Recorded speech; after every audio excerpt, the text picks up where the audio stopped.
Hello boys and girls, my name is Hiro-sofT. Alright guys. First of all, hello boys and girls.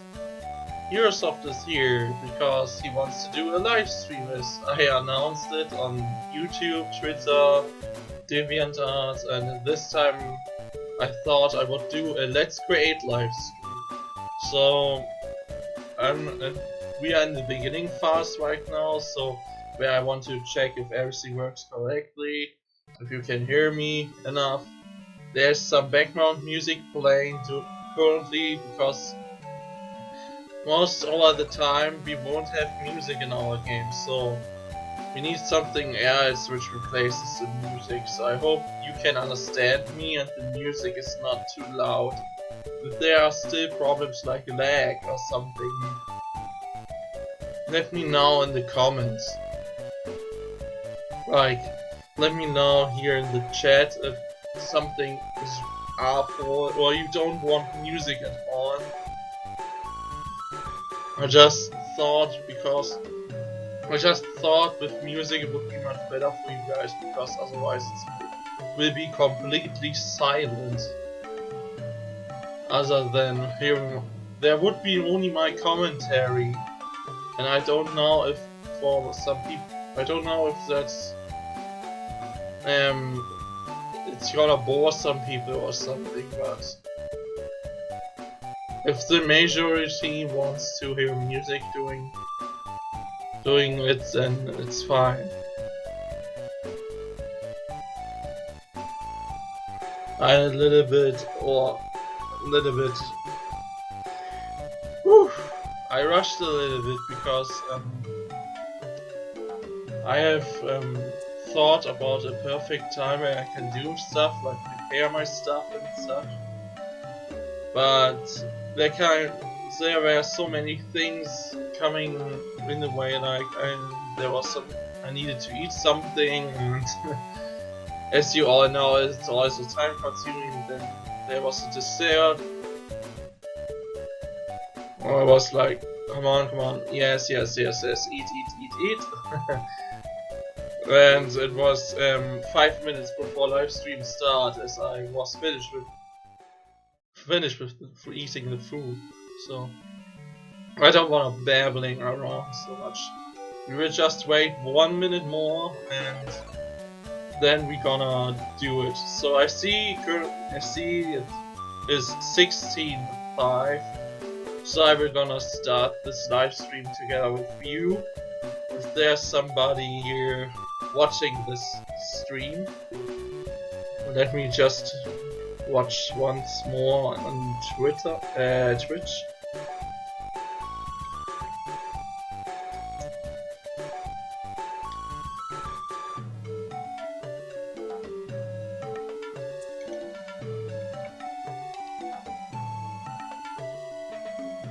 Okay. The video is running. That's good. So here's the chat, so I can see what you're talking. I really wanted to make the preparations a little bit early, like looking if the chat window is being available and such.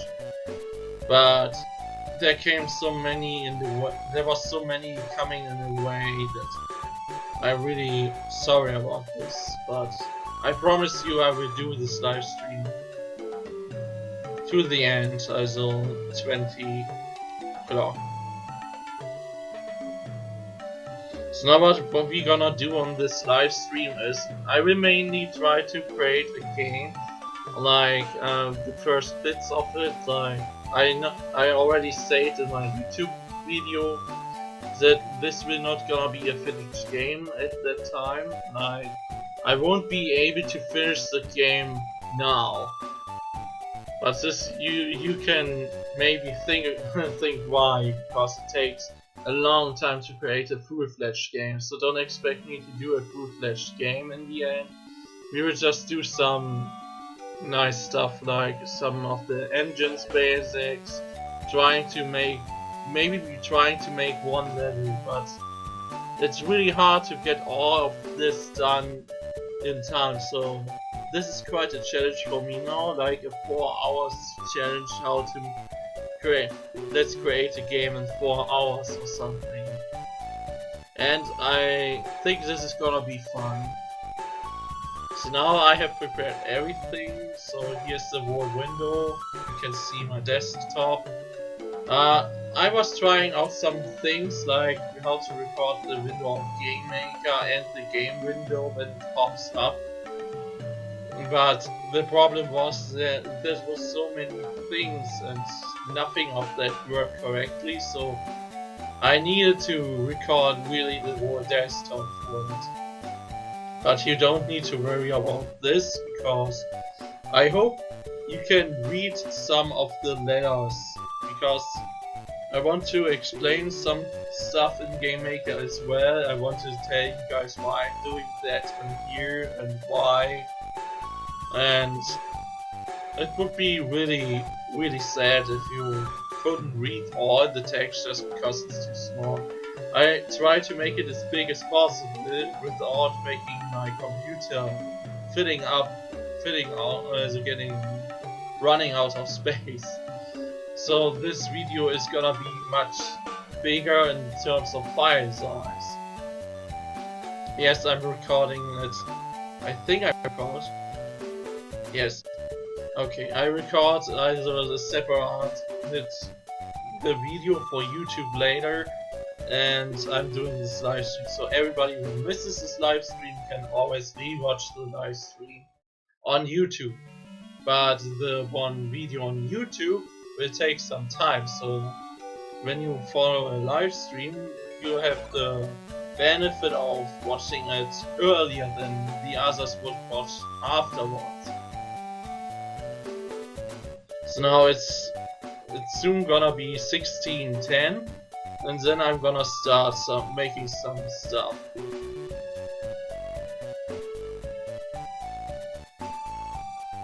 Are you guys ready? I want to see some programming and game creation here for everyone who's interested in that. Because I am.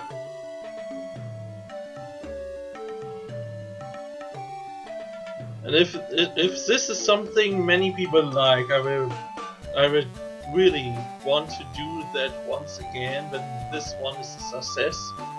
Like, and with success I mean if it's watchable and if it's something that it's worth to be done on this live stream. Like, if there are many people who like that, and when I like this myself, then I will do it more often. So this is also what I planned for the YouTube channel, that I will do some videos about creating certain stuff. Everything I know, I'm not the best, I'm not a master in doing games and stuff, but I know a few things here and there to help you guys out with some problems. So I have talked enough really now. So what we're gonna do is we create a little cute platformer game, which is similar to Kirby and Starfy games. Like, everybody knows who Kirby is and what Kirby's abilities are, what the games are about and such. And there's Starfy, which is a bit similar, but it's not completely the same. It's, instead of Kirby having flying in the air as the main ability, Starfy swims most of the time in his platformer, but also walks on land. And it's a more kind of Japanese game with funny dialogues and such, so it's really unknown to many people because it's not that well known in the USA or European. That's mainly because they only released one game in the USA and no game at all in European. So how I found the Starfy series was, I found this series by watching certain music videos from a Mega Man hack called Rockman for Minus Infinity. and it used music from this game, but as a NES version.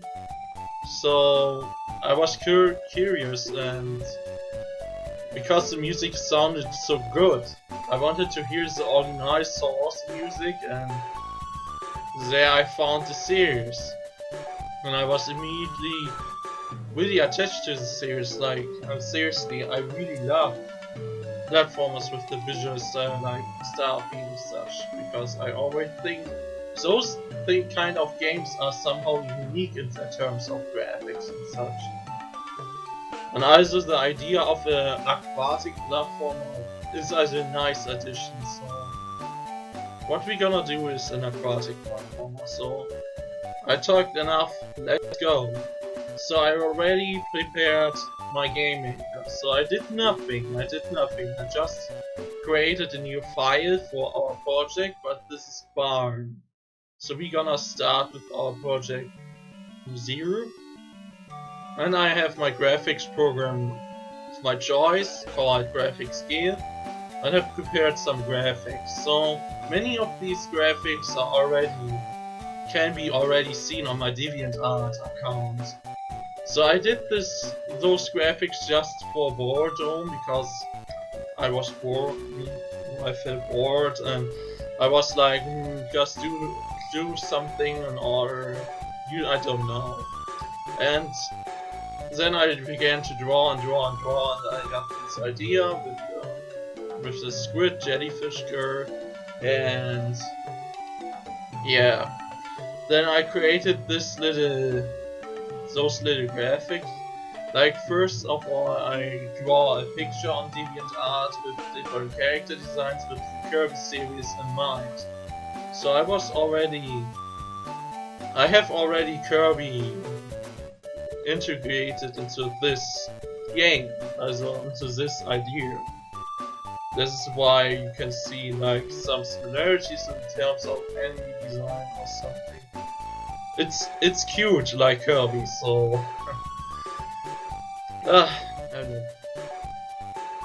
So yeah, as I said, those graphics we're gonna use. We're not gonna add in the fighter boss. We're not gonna add in now really impressive things like late levels. What we're gonna do is we're gonna do the basics, like the character physics, the character movement, move on to enemies, and some other nice stuff we can do here. And we try to design one level, so we already wasted 15 minutes, so I'm gonna start now, otherwise we don't make any progress. Okay, so what I'm gonna do is first I change the music to some nice stuffy music.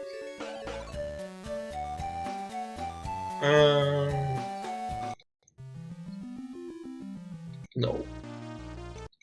Okay, let's take this one. So what we're gonna do is we make first a room. So our new room looks like this, and we call it debug. So this is our room where we test stuff, like everything that we want to test out in the game, like terrain, enemies, whatever you want to do. So this is what I do in all of my projects, because it's always handy to have an area where you can test everything whenever you want, without designing the real levels of the game over and over and over again. So first of all, I need to look which screen size we need. This is important for our camera. So our screen will be 160, 144. But I need to calculate the HUD into that, so our screen size is smaller, because you won't be able to see any terrain or something behind this HUD. So the HUD overlays this little empty space, so you don't need to have rooms as big as that. So you have only a room that has the height of this, and when it's getting bigger, then it spawns later. But this area, the most bottom area where the hut is being shown, we don't need to put stuff like terrain in because it's always overlaid, and therefore we have some free space. So we need to calculate that into as well. So our room is 160, 182 big. And we're gonna use our calculator. We're gonna need, if we want to make our test room.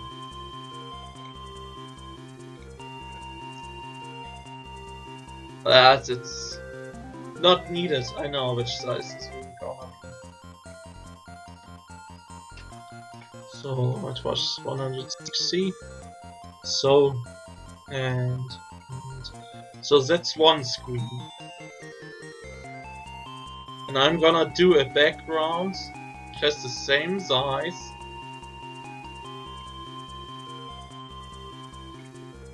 This background is gonna be our grid. The grid is really helpful when you want to make rooms, because then you can see like where your room ends and where it starts one screen.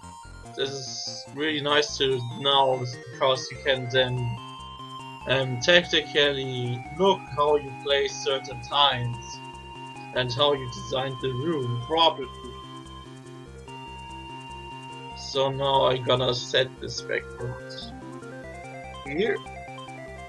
Now you can see the background being active.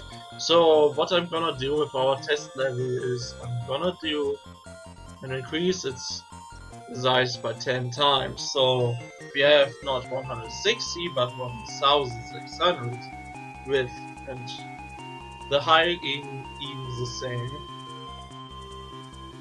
We just make it bigger by adding a 0. So our room speed should be 30, it's fine. In some games I use 60, but some recording programs and some other things have problems with that, which I'm using, so I'm gonna keep this with 30. 30 is only important if you want to do super flood things and animation smooth things. So so we have now our size. So we're gonna save this before, because saving is important. We rename this and call it grid.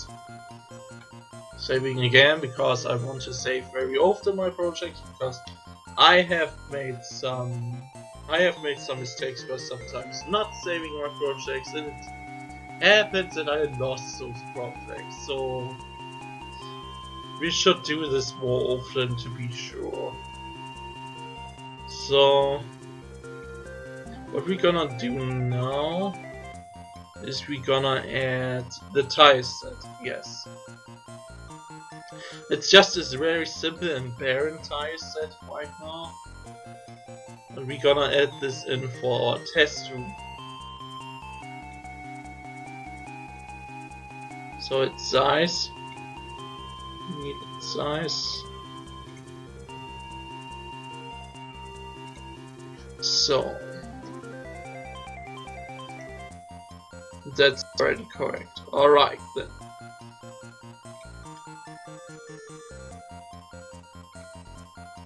So we're gonna use this as tile set and change the property, so we have 8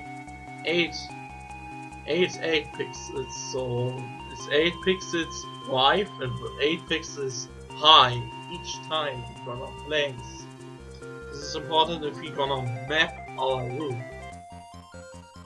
We call that tile set 1.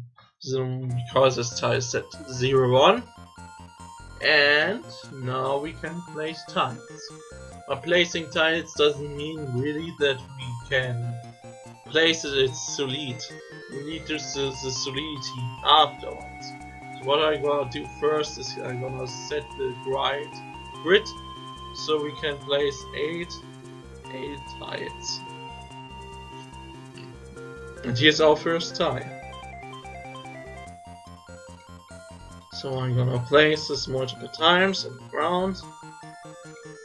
What I can do is I should change the background color to white, because most of our graphics are pure white. Yes, just want to make sure it is pure white. And what we also gonna add is some basic tiles which are every level usable. And that's gonna be the spikes, the water, and doors. Because we're gonna need those in every level. So we can do most of the basic stuff with those. So we need to adjust that again. 80. So put it in. And do the same in here as well. We're gonna call that tile set basic. Because that's the basic stuff we're gonna use. But stuff like water. Because water is the main element in our game. Because we want to do a marine platformer like Starfy with some elements of Kirby. So water is gonna be an important fact. So let's see what else we need to do. First of all, I want to place some tiles, so we don't need to do it again. You can either zoom in and zoom out, and that's gonna be helpful with some small details. I need to see my sample screen I did in order to see how I place tiles.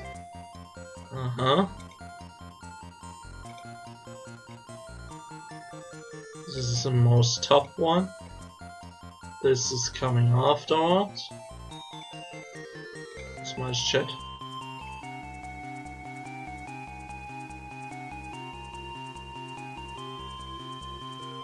Three times that one.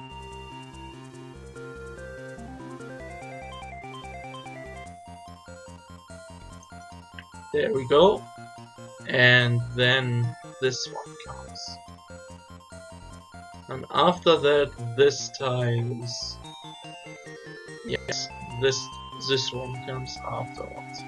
So as you can see, background making, tile set placing is not of a problem. So we need to make sure we place some tiles on a different layer, otherwise we just erase this. I'll show it to you. See? So we gonna place it on a different layer. You know what? Just place it on a different layer. So our background layer is this, and our terrain in front of the background will be this. So we can actually place the tiles over the background without any problems, without always check and disable the deleting underlying tiles. So now we're gonna look into basic, and under basic there we have water and the blocks. So I'm gonna place the basic blocks. Those are blocks which will be destructible for the main character, like in Kirby, the star blocks, which you could destroy when you swallow them or spit them out as other blocks or enemies. In this game you can destroy them as well, so it's kinda of a star basic block.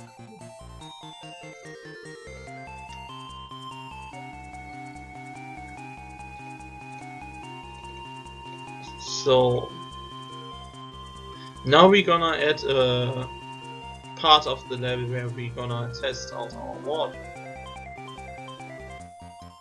This is gonna be at this. place.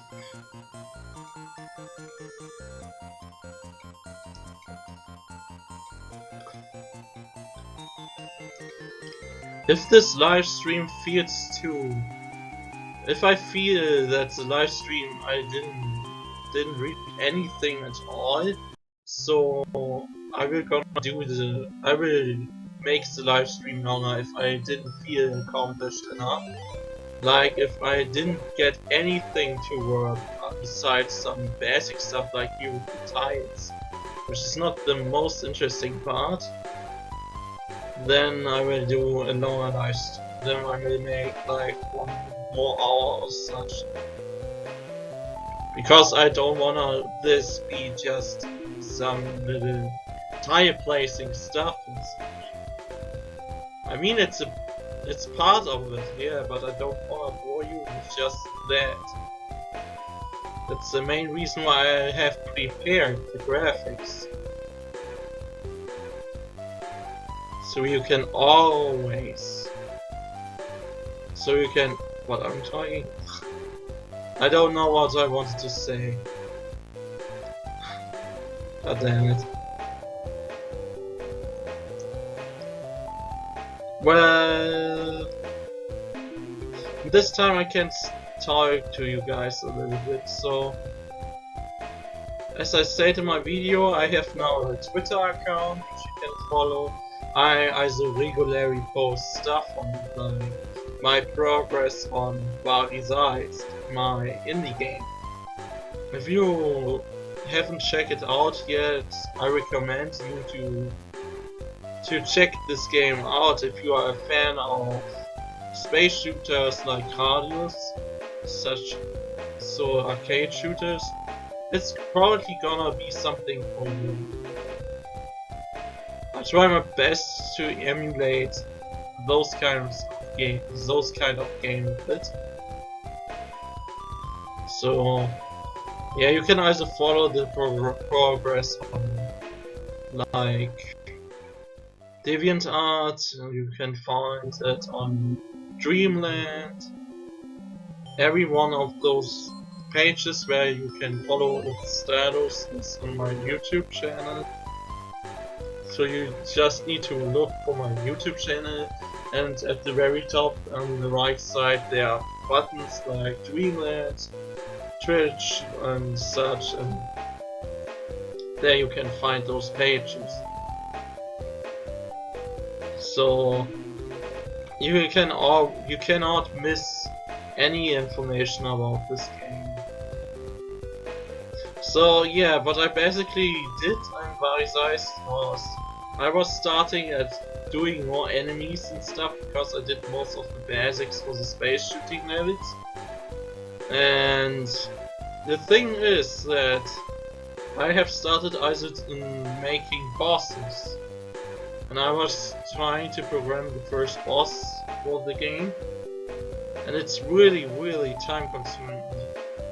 It's not easy to make a boss working properly because bosses need a really complicated own pattern. Like enemies are really simplified often, like they just walk back and forth or something. But the boss needs like states for different phases, like when he needs to stop and he needs to shoot special things, and you need to take care of the boss different than when you take care of an enemy. So it needs a weak spot where you can hit it better. It needs special attacks which you need to program properly. It needs some different tactics if you want to make a complicated one boss. And it's not even very easy to do that. While it looks impressive what I have did so far, it is not easy.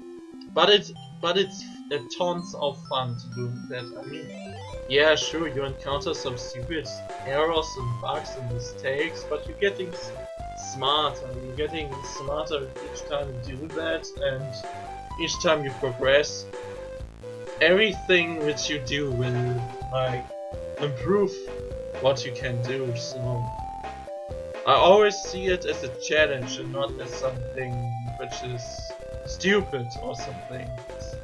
Overcoming bugs and errors is part of my hobby, so yeah. But I have also thought about doing something like Hiro-sofT draws.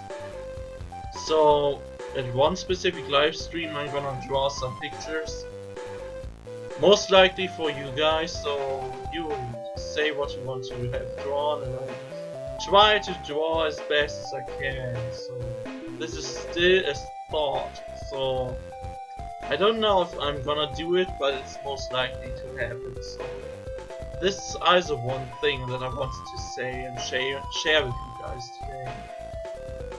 So what you would say about this idea?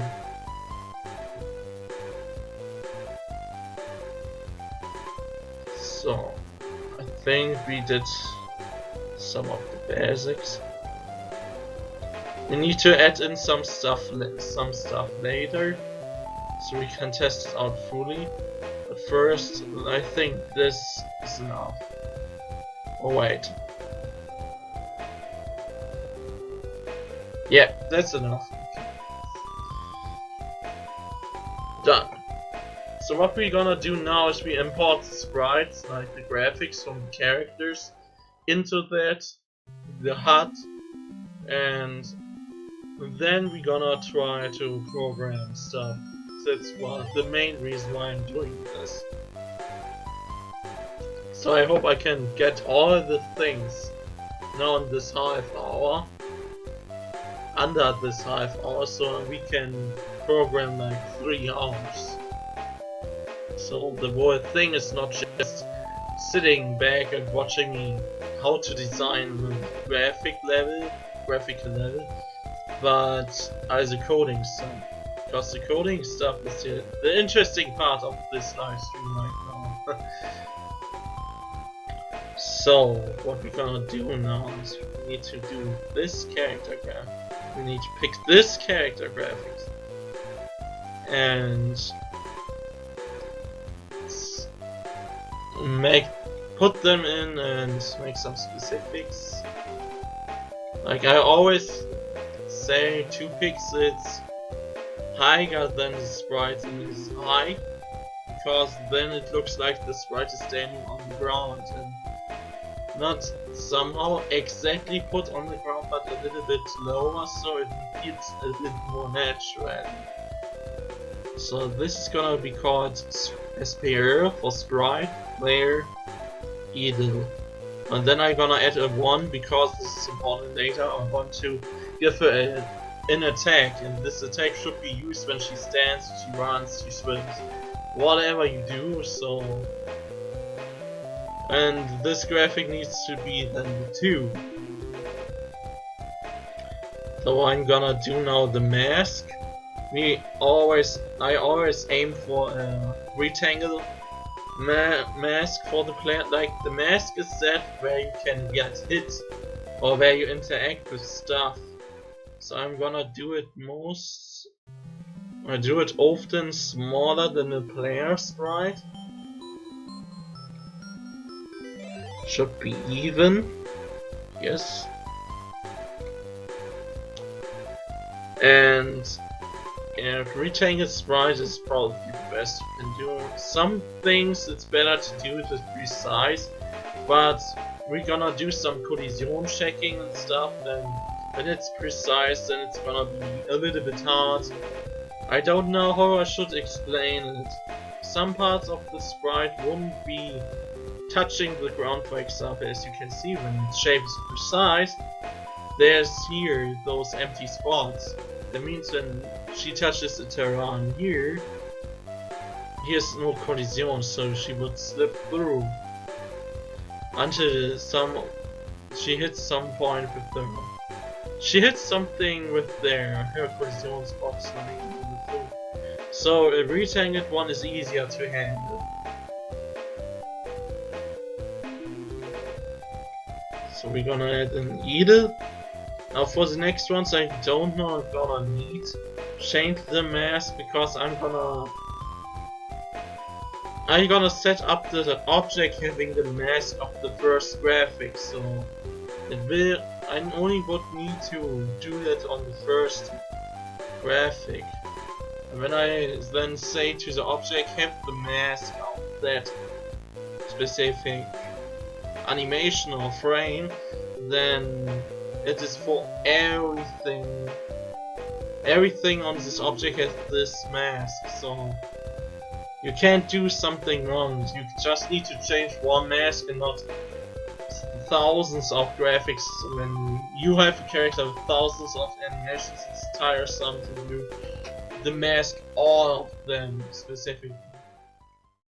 And also, I'm gonna change its mask using a code, so it's much better to handle later after.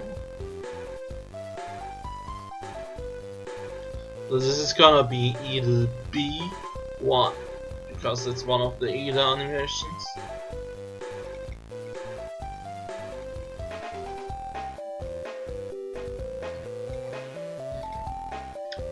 So now we're gonna do the walking animation.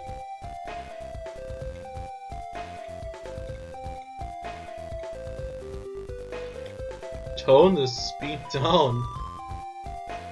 So this is only a preview, so you can only see how it looks like. This is not the animation speed it's gonna be using in the game. You need to set this up separately in the code of the object. This is just to help you. So this is a nice walking animation there. And we're gonna call a new sphere layer walk and 1.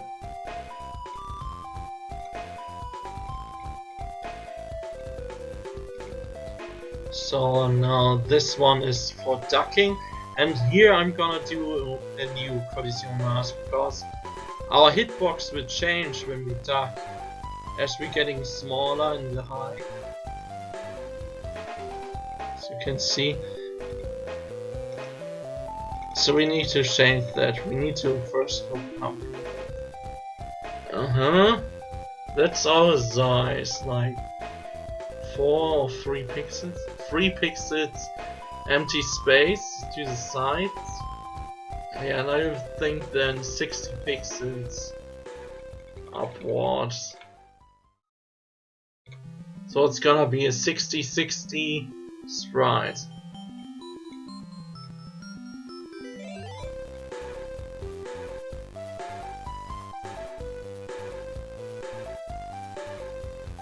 Yes, so.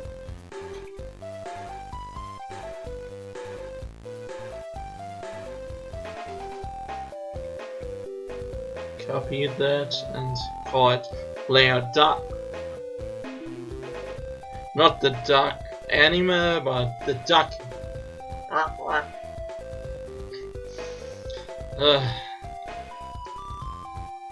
And the jumping. What would a platformer be if you can't jump? I think it would be an adventure game. Poor Link. At least he could jump in Link's Awakening.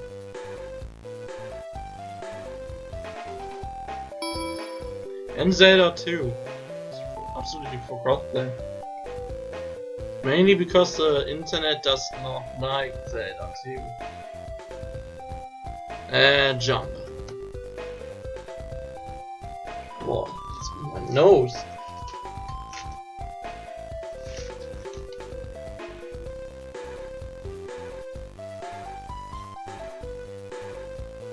My nose, it's itching. My nose, it's itchy.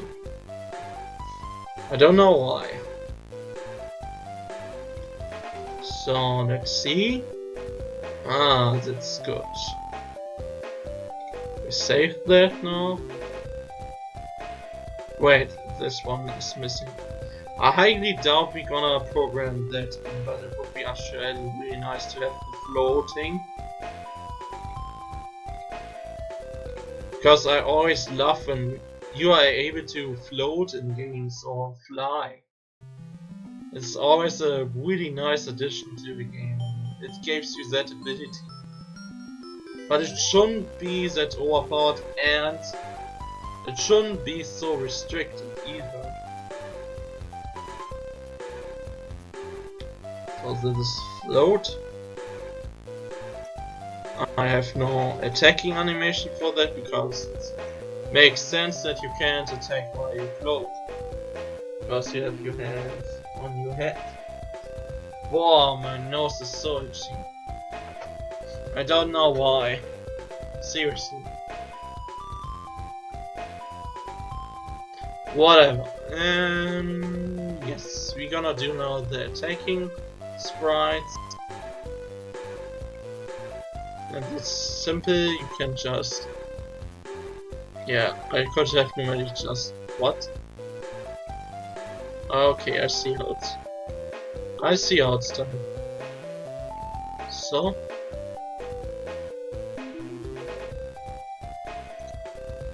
Remove. There we go.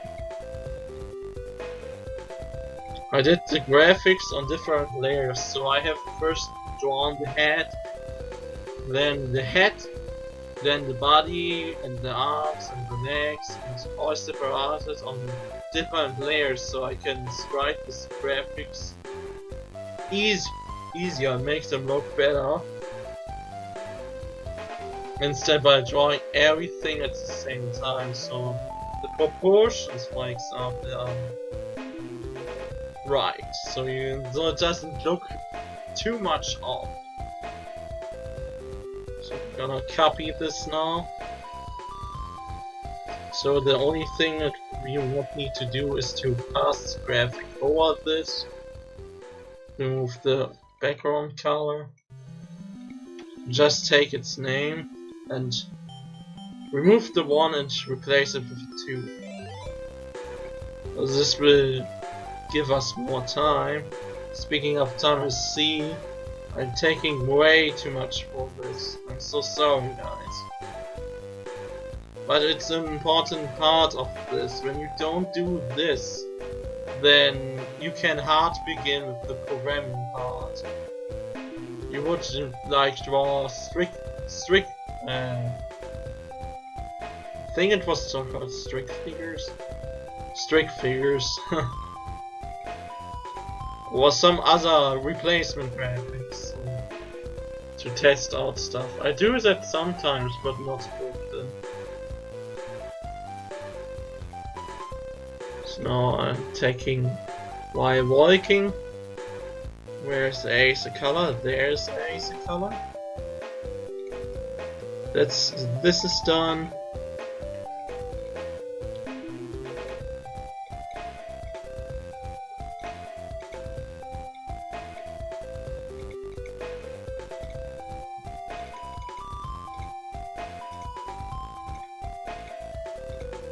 And this is done. As you can see, it's not really easy to prepare and set up everything. I mean, it's easy, like you just only put in graphics. But what I mean with not really easy is it's really time consuming when you have so much graphics to put in, and this aren't even many graphics. You need to see my Warisite, my project, which I make beside this live stream. So in my indie game, you need just to look how many graphics are in this game. That's insane. So let's see. Save it first.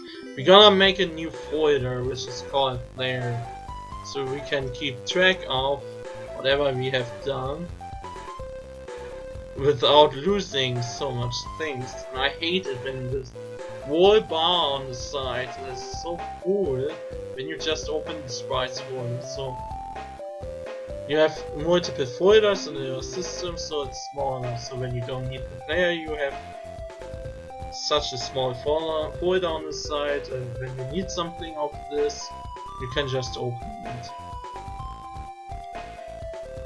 It really irks me when I see somebody else making something, or when somebody is making something different. Like I watched some pre-made engines, and I learned from those. And some people don't know what really organization is all about. Like, organize to sort the sources. Like, there were no folders. There was all the objects, all the graphics, all was when you just opened one of the first folder, like sprites, then he was showing like the entire screen side of the screen was only filled with the graphics. So have a tough time and good luck finding what you need to replace or to see. So now we have got most of the player graphics. We need to add the player's tag. Now what we're gonna do is we want to let our squid girl attack by shooting bubbles at the enemies. This is a simple thing we can do, and yeah, it's not original, but it's fitting, I guess.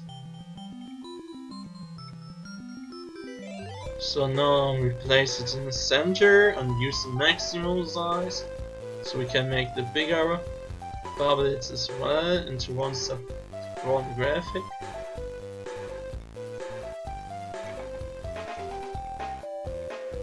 Yes. And the biggest one. There we go. Let's remove the background color. And that's some nice animation. This is not gonna be animated like this. We can code the object later to change its size, how long the player has been charging it up. So we're gonna call this player bubble. And as you can see now, the mask is completely wrong.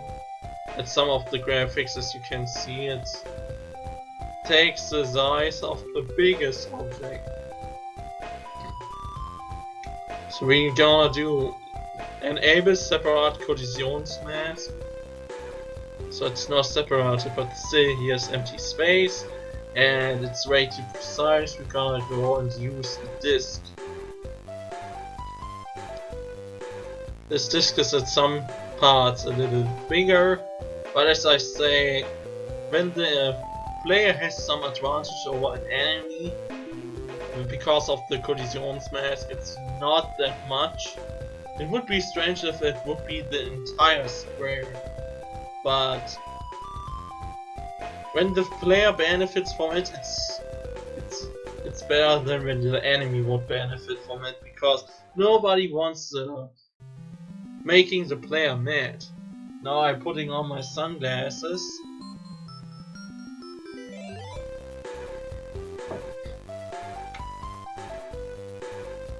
Because I want to.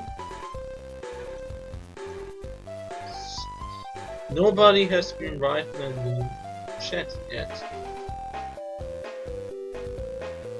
It can be that my chat is broken, or nobody wants to write something. What's that? Do I have a visitor? Yes, I have a visitor. My cat was in my room. I didn't notice that. That sneaky little cat. The small Miller. I don't know how she does those things. Alright, so yeah, we did the bubbling, so this is really something we're gonna need. We need at least one test enemy which we can attack. What we're gonna do and pick a simple one. Like this one is gonna behave like LLD.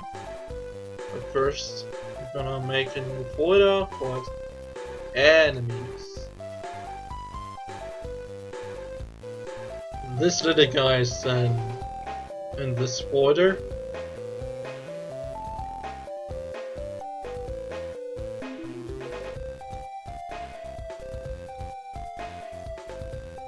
And we're gonna give it its really creative name, Enemy 1A. And its mask gonna be... yeah... manual.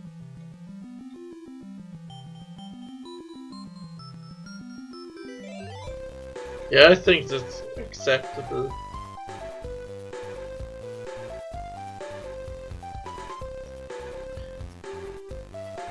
Yeah, so we're gonna copy this and put in its defeated frame. When we defeat the enemy, he should show us a different graphic, and it's gonna be this one. So we call this enemy 1B.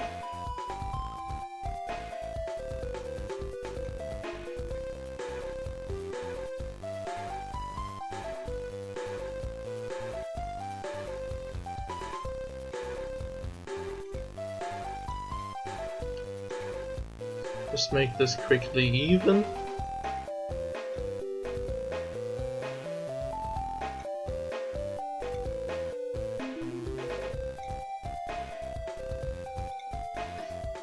Ooh, it's hot.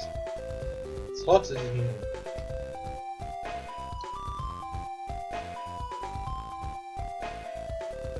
Whew.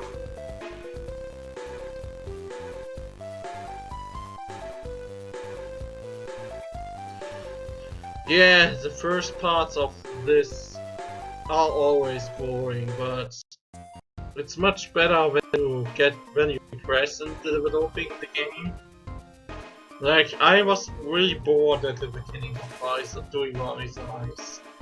Like, I had such epic ideas, I wanted to do so much stuff. I instantly wanted to make some big boom blasted bosses and such. And I needed to have patience for that. So we're gonna add some spikes now as well. Gonna test hit detection of the player.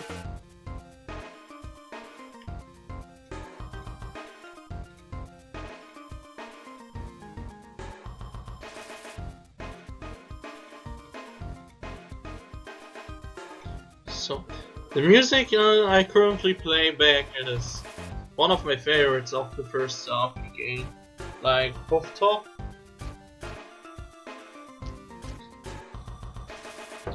The music made its return in the second game.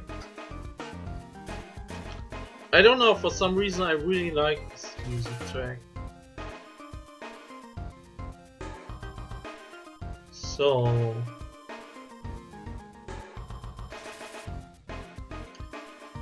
we have enemies, an enemy, we have our player. What else do we need? The hut, of course. The graphics for the status bar. So this is gonna be a little bit harder. So we're gonna pick this one.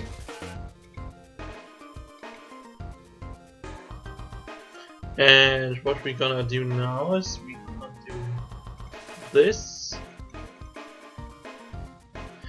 And now we need to prepare some graphics for that. This is something I really wanted to avoid, but I forgot about this. So we need to do separate graphics for the HUD, and you have different amounts of HP. Like when you have low HP, it shows you only one half or one full value in the HP bar. So we have 10 HP plus 0 HP, 11 different images. My nose.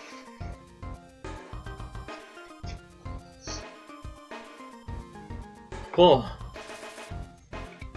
Since I eat something, my nose is so itchy. I'm really sorry about the itchy nose, guy.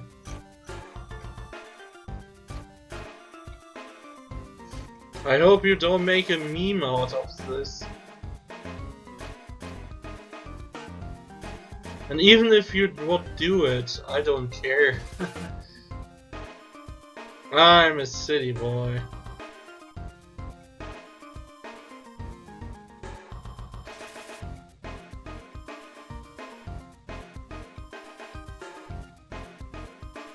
Let's see.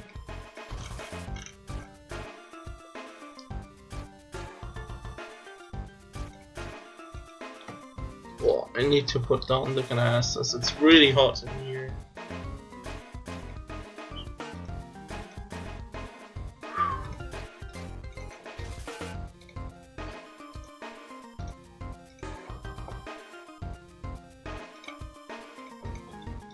I should have prepared this before. I know. And it's boring. Next time I do that, I will think about that before I do this again.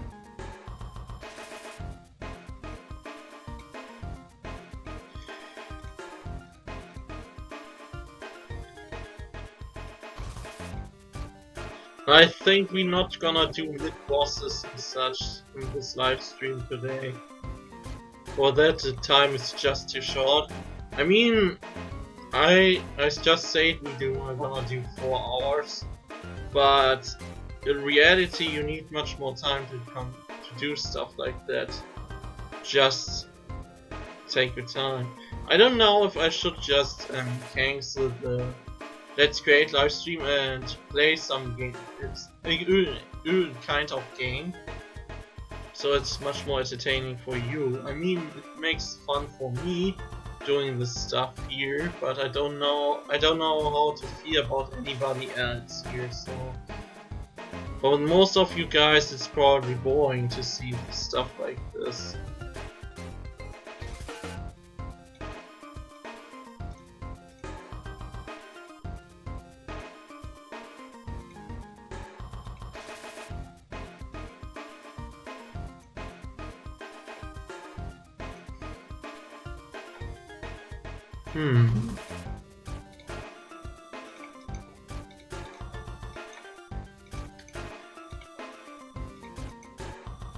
Also, if I don't manage to get this soon, I'm gonna move on to the coding part, because the coding part is much better.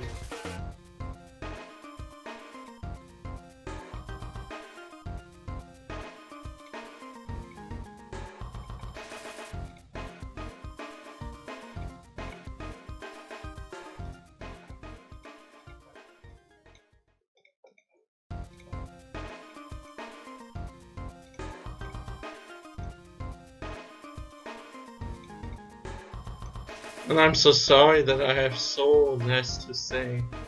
What else can I talk about? This... I don't know, there's so much... I have something in my hand which I can discuss about, but somehow I didn't. It's so strange. I was so talk active the last times, why not today? Whoa.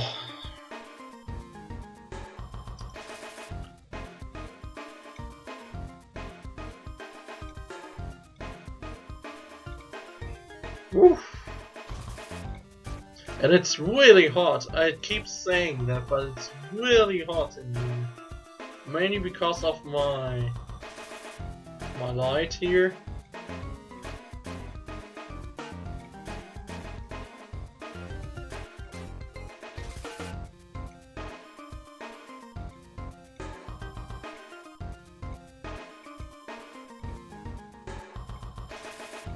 What I'm gonna promise in Let's Create videos on YouTube, I'm gonna do the Let's Create videos and I will cut most of the silent moments out, like where you see such boring things like this.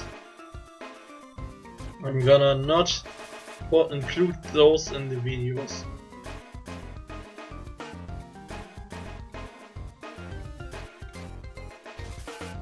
So now let's see if we have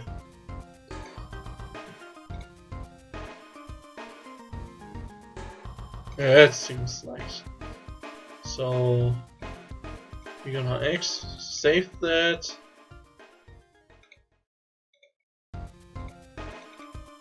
It's a GIF.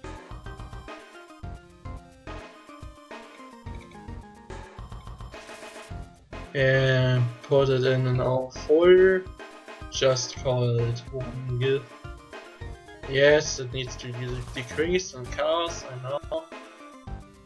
And if I remember, you can just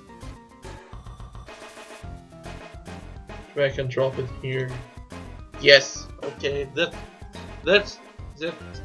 was good. So now we have the HUD here, and we need to enable it. So the file is called properly. It's called HUD1 because at some point of the development you wanna add the boss. Oh no, you just gonna call it HUD first. So why I did the 0 HP one first is because we're gonna use the code for it. So the player has 10 health, you can just say when variable health is at 10, then show the picture for the same number. Like when the variable has the value 10, it takes the value from the HP variable and shows the graphic with the same value, like 10.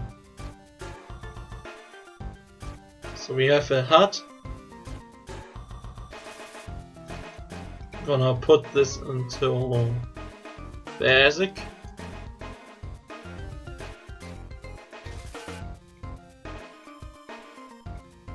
Put the basic folder at the top. There we go.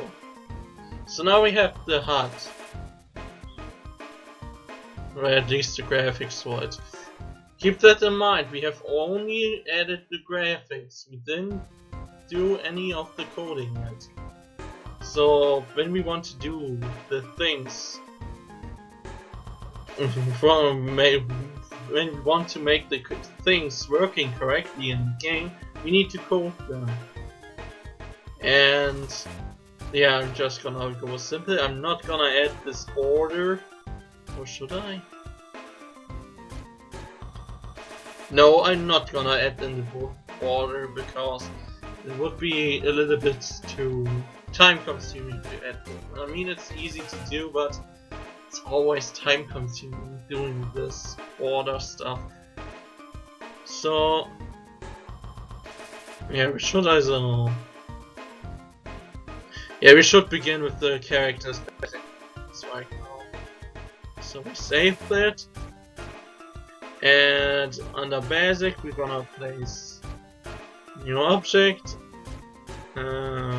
I mean a new sprite. So, and this is gonna be 8 pixels high and man. And it's gonna be a black square. Now this graphic is for our solids. This is where the player interacts with terrain and can stand off ground, touching walls, and all that kind of stuff. So it's gonna be something where you can run against. You get the point. So it's basic terrain interaction. What I'm looking for is, there we go. We're making it a little bit transparent and give it a white outline. So there we go. This looks much better. This can be used as a solid tile where our player is soon running on. So I'm gonna do object 1 now. I'm gonna rename object 1 as object solid. And this object, which is called object solid, we have this sprite.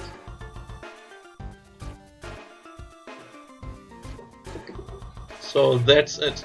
We don't need anything more about this, because the coding for its collision for the player we're gonna do in the player object. So we place it now here.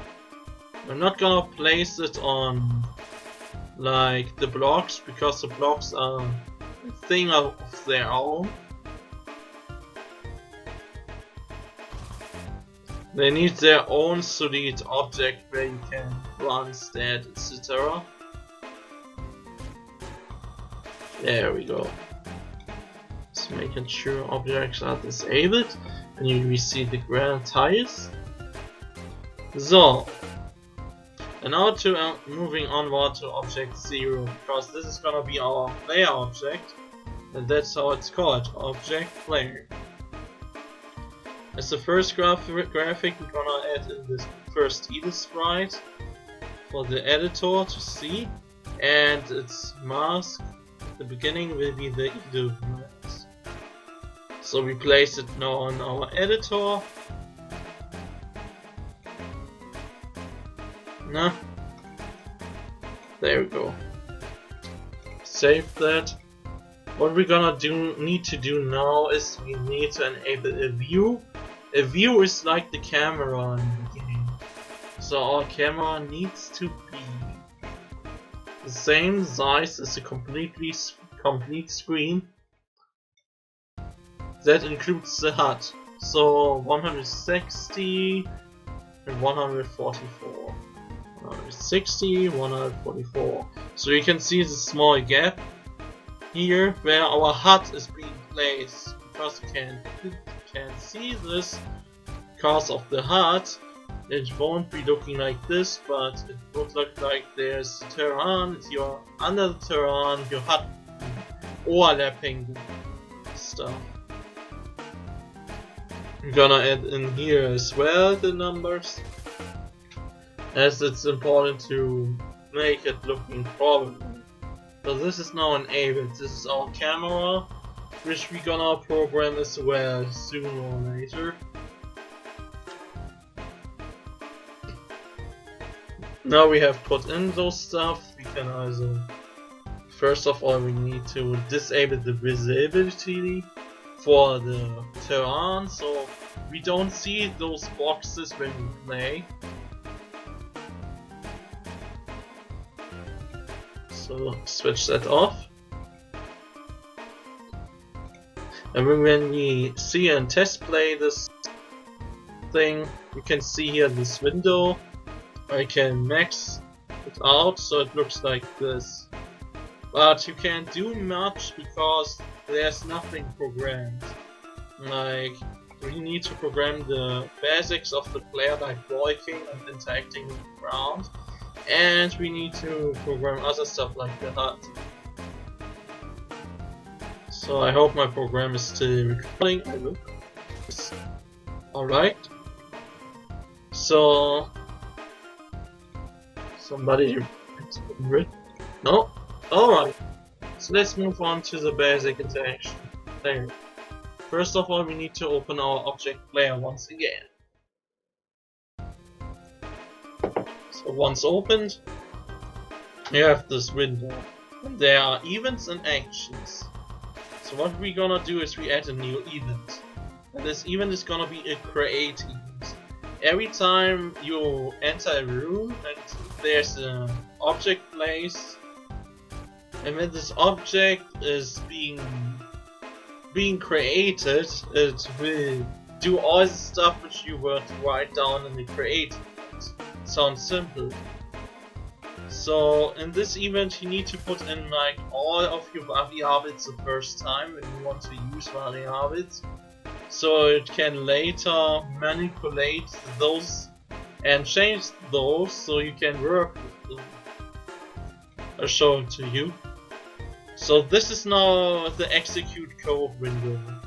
You can just drag and drop a commands here, like you have pre-made commands which you can put in the drag and drop style, but you can also do the coding with this. So the thing about this window is you can write down here now the GML code, the Game Maker language, which is a simplified programming language for this program itself. And that's what I like, because it's not that hard to understand, but it's also powerful, much more powerful than the drag and drop interface of gaming things. So what we're gonna do now first is gonna say our image speed is 0 because we don't. This says how fast your animation is being played. If you don't do this and have a sprite which has an animation, it will be super lightning fast, so you want to avoid that. So as well we're gonna put in what we can put in. First we need something like X speed and Y speed. Epsilon is it epsilon? Y. X and Y speed just are variables for like when you move around, you need a certain variable that keeps track of your speed, and those variables are exactly there for keep tracking of the player's speed. So our X speed, when we increase the value, it will affect the player later that he would move right, because when the number is higher than 0 from the in terms of the position, then it's more on the right. When you have a negative number in terms of position in the game creation, your position is more on the left. So when you put in like -17 as your X position, you are a little bit placed to the left. But when you have a value of 80 on your X value, then you are far more placed to the right. It's like mathematics all over again, but I think on math it was mirrored. Maybe? I don't know. But yeah, you can see you need some math skills to do it. Like, it's not that hard math you need to do. Well, it depends on the context you want to build, but for something basic like basic interactions with grounds and such, you don't need to be a super professional mathematic. So yeah, what we also gonna add is and X speed and Y speed. So now you're gonna ask why you're gonna add these if you have already X and Y speed. Those variables are gonna be our variables we're gonna use as our final step. X and Y speed just say like will be used when we move forward, like when the player is moving forward by its own force. But when we gonna add in something like convoy belts, which will affect the player, or water in our example, then or slippery ground, then we need some other variables which can also affect the speed of the player. So the X and Y speed is the player's own speed variables, but this will be also. But the end variables are then the ones which will be taken for the speed of the player to change its speed. So the X and Y variables are part of it, but there are also different variables coming as well. Like variables that affect your friction and your acceleration will be different. So those variables, like on convoy belts, it would be, I say like X speed convoy belt is 3. I would say like when I stand still my X speed is 0, but because of the convoy belt, the convoy belt X speed variable is also 3.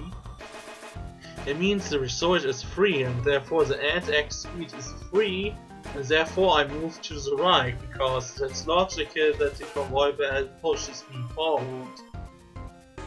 That's why I'm gonna always use a variable like this, because this makes the work much easier with stuff like that, and it lets make you some pretty neat thing. So what we're gonna do is we need something like to keep track of our jump.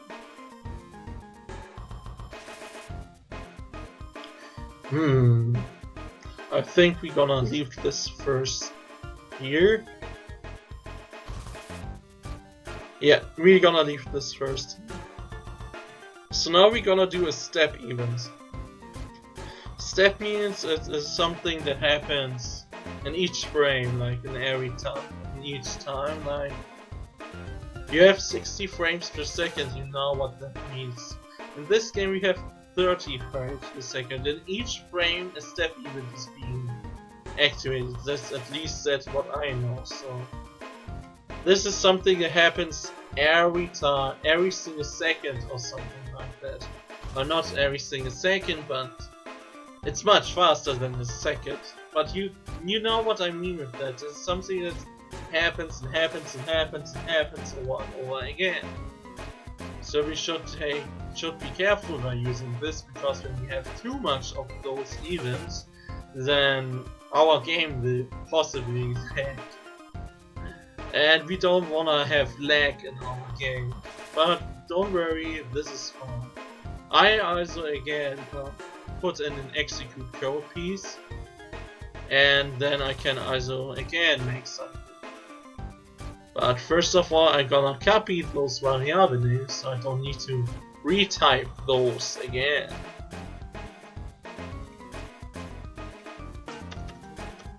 So now here's something that always confuses me, but it's possible. For things like keyboard keys, you can just add those variables instead.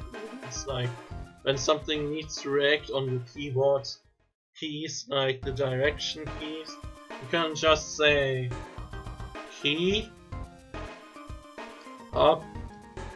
upward equals, and then you can do like keyboard check, and then you put in those Focra up, and then you have your variable which checks always the key when you press it upwards. You can also do it with other things like right, left, down. I don't know why it's possible to do those in the step even without having errors. But when you do other variables this way, you can't. But what else you can do in this way is when you have an instance creation and say like the variable new generated bomb is the creation of generated bomb.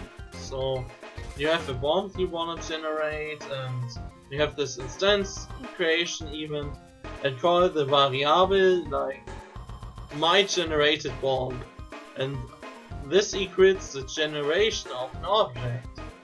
You can do that, but you can use it for some pretty neat things, like you can keep track of the generated event, you can manipulate it from this instance you have been using. I don't want to remove that, and it's something really good.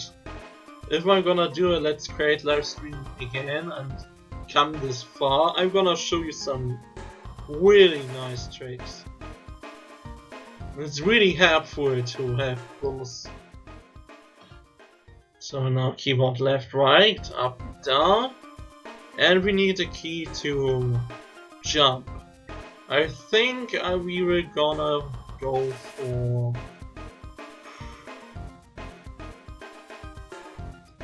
I say no, not space. Why did I write space? A. So for that we need to do something else. I remember we need to press Alt, also we need to write Alt and into this. I think it was, yeah, I think it was that way. But we now want to check if it's pressed. So the difference between check and press is when check checks the entire time if you have like the button down. As long as you have the button down, it has the variable 1. But when you don't have your finger at the button and don't press it, then it has 0. Pressed means at the time where you press the key down, it shows 1, but afterwards when you have your finger still on it, it jumps still back to 0 because you haven't pressed it, you have it still pressed. And this is a fine difference. Also this checks only if you press the key one time, and after you're not pressing it anymore and press it again, then it shows again 1. So I don't know how to explain it differently, but this is pretty simple. Keyword check is when you when you're pressing the key all the time, like when you keep it pressed or when you just tap it, it shows 1.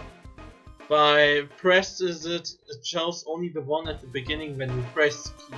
That's the best way I think you can say how it's working. So I'm gonna save this. Whew. I think this is needed everything we need for the controls. I hope.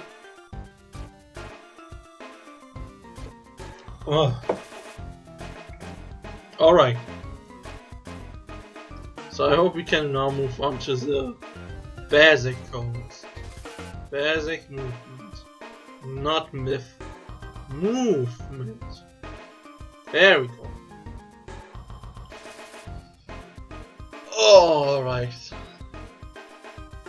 So let's do this. Now I know what I forgot. Back to the create event. You need to put in an acceleration variable, which I'm gonna call ACL. Add a friction, which we're gonna call fric 0. So those gonna be copied as well. We need those to increase the speed in such broadly. And what would be also awesome, which I also forgot, dumb me, is we gonna need something like a maximum X speed and a maximum Y speed value. So the Y speed property should be called false speed, so we know what that is, and this should be called run speed. So this is the highest speed we can get when we wall it. So I'm gonna make these a comment so they won't bother us when we're coding, but we can always copy paste those variables up there.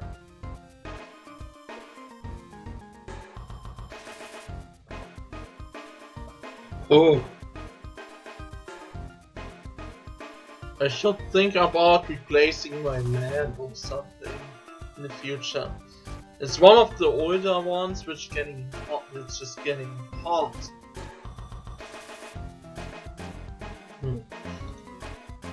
So let's think a while. What I'm gonna do now? I'm gonna do the basic movement. That I need to check the keys of the keyboard. What we're gonna do now is we need to program our first movement. So our first movement will be left and right. So our player moves to the right and our player can move to the left. And therefore interacting with walls. What we're gonna do now as well is replace a wall behind the player. So we can check both sides. There we go. We can always remove that wall, but we need to check those for our next things we're gonna do, so it's important to place it in there now. So let's do this. Let us begin with an if-else thing. An if condition. When you always want to check something, you can go for if but you can also go for while, do while and such, but I'm gonna do if.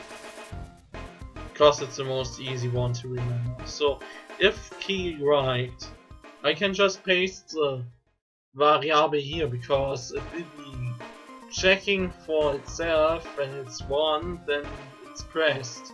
If not, then don't do this part of the code. So when I say when the keyboard check right is successful, then make the code happen, which is written inside of those. Like when I add in like X speed, increase the X speed by 1.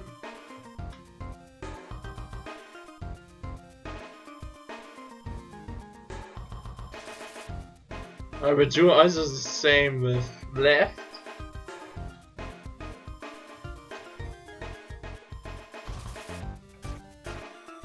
So when the key left is pressed, as it's checked, but then it needs to be negative because we want to move left and not right.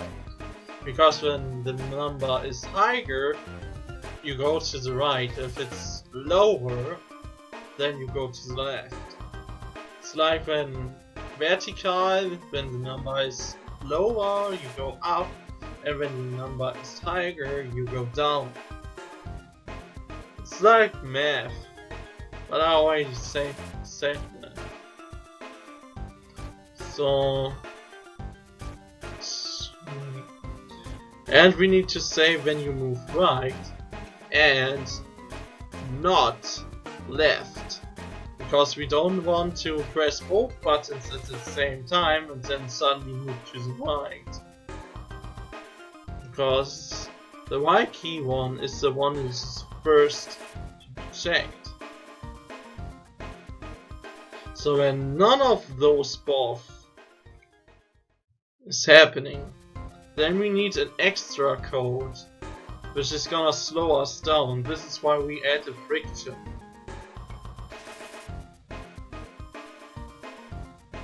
So in which we can say something different afterwards. So what we're gonna do now first is we're gonna do now the true movement, because those variables alone doesn't make us move. They are just variables after all. But now we move on to the part where we can manipulate the variables of the position of the player so we can move up to end.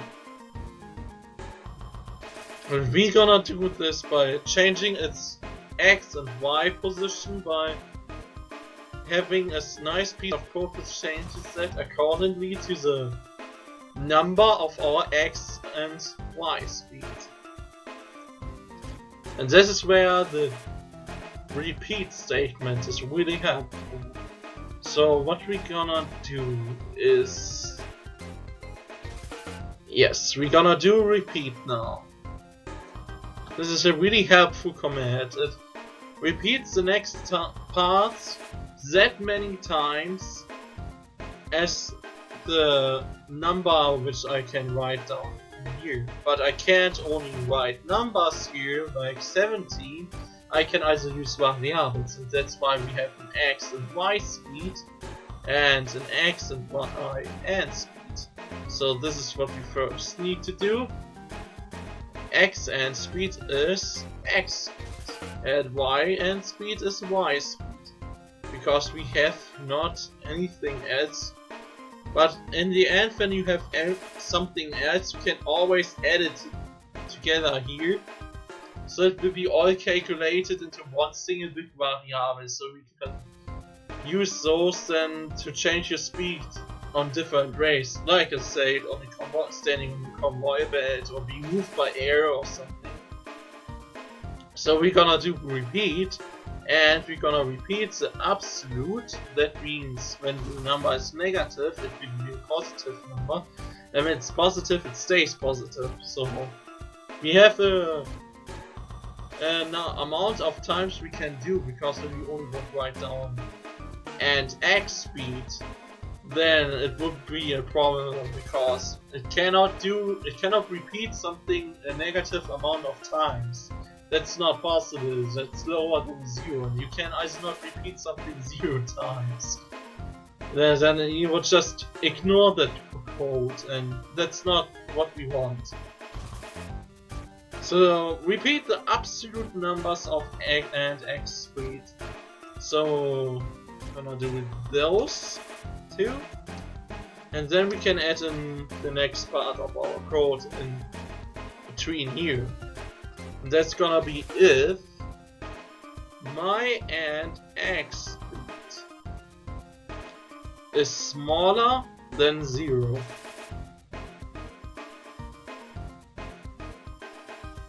Then my x position, call it only x in Game Maker here, will be subtracted from 1. So now you ask why I'm just writing down like you move only 1 pixel to the side, but we repeat that, as you can see, the x speed amount of times. That means when our x speed is, for example, 5 and our x speed is then 5, it repeats it 5 times, and therefore when my x speed is not negative,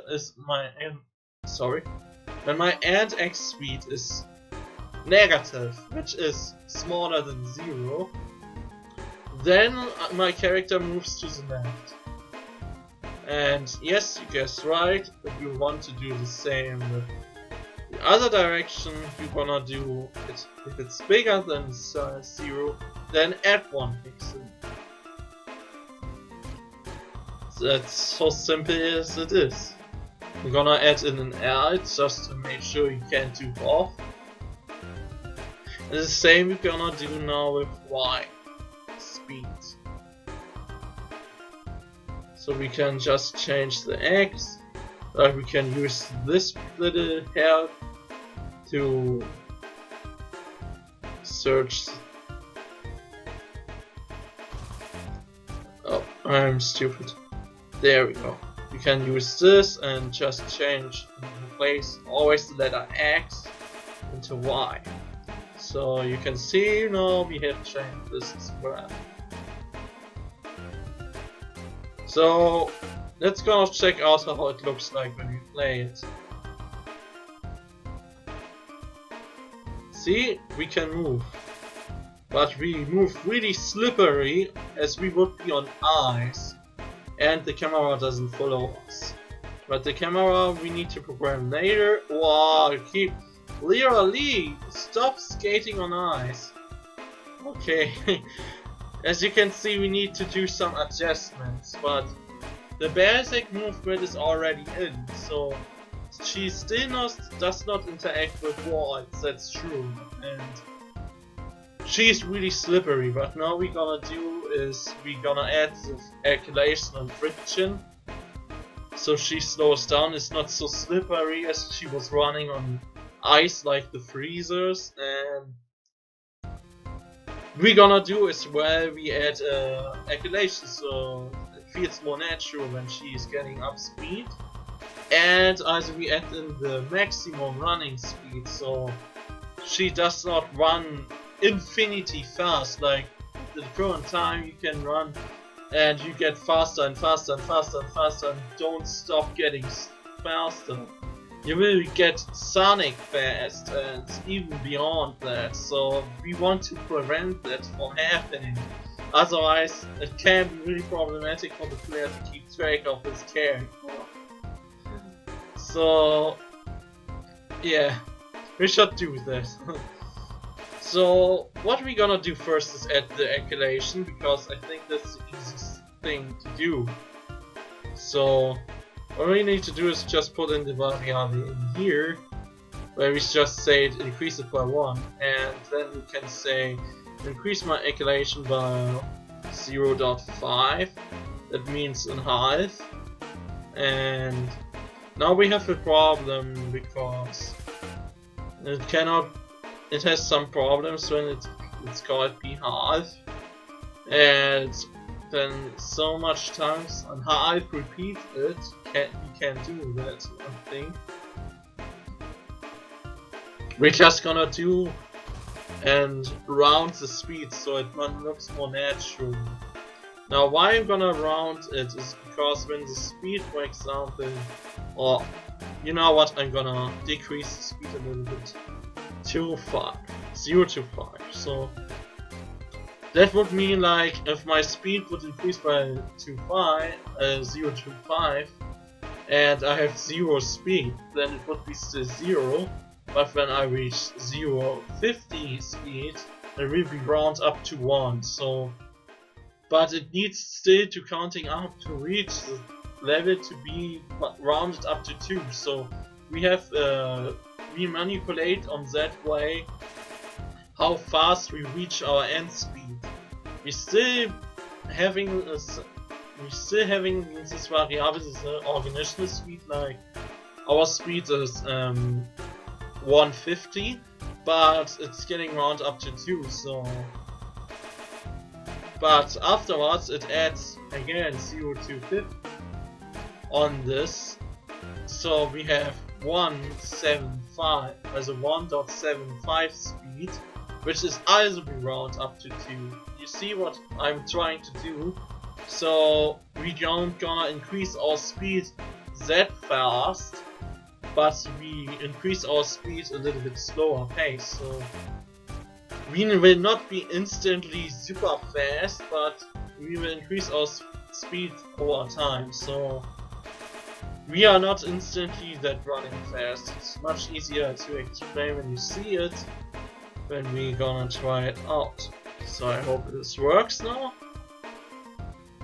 So see, there's a noticeable difference in the speed. Now we are much slow.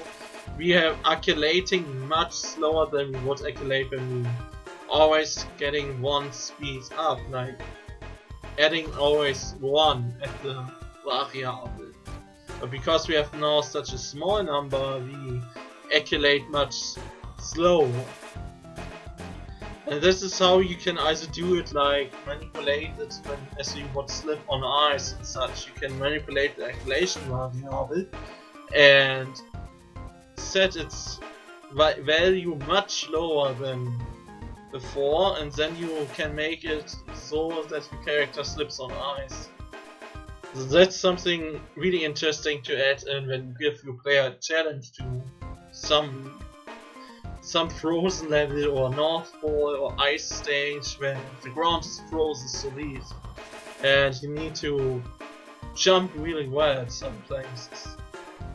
So with this is, when this is done, we gonna add now the friction. Now the friction is a little bit harder to do because we need to keep track of certain things.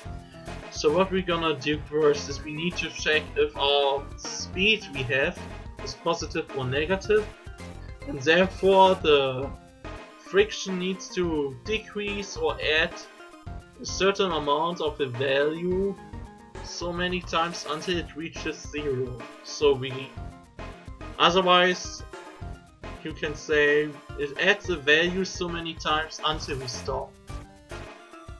So we don't slip on ice all the time. So we actually move prominently on the ground. So what we're gonna do first is we're gonna check if our speed is positive or negative. And that we can do. We are checking if our x speed is smaller than 0. That means it's negative. Then we put in this. And else, when the x speed is bigger, it means it's positive, and we need to subtract a certain value from it. Is somebody there? No. I'm still looking at Twitch sometimes. Is Twitch still running? I just look for it. I just want to make sure everything is still running and such, and everything is fine, so you can see through me, and nobody's just standing out. Oh yeah, it's still working. Okay, alright, back to work. So yeah, we wanted to build in friction, so we're gonna call this now build speed up. This is our calculation, and this part is our take the speed away part.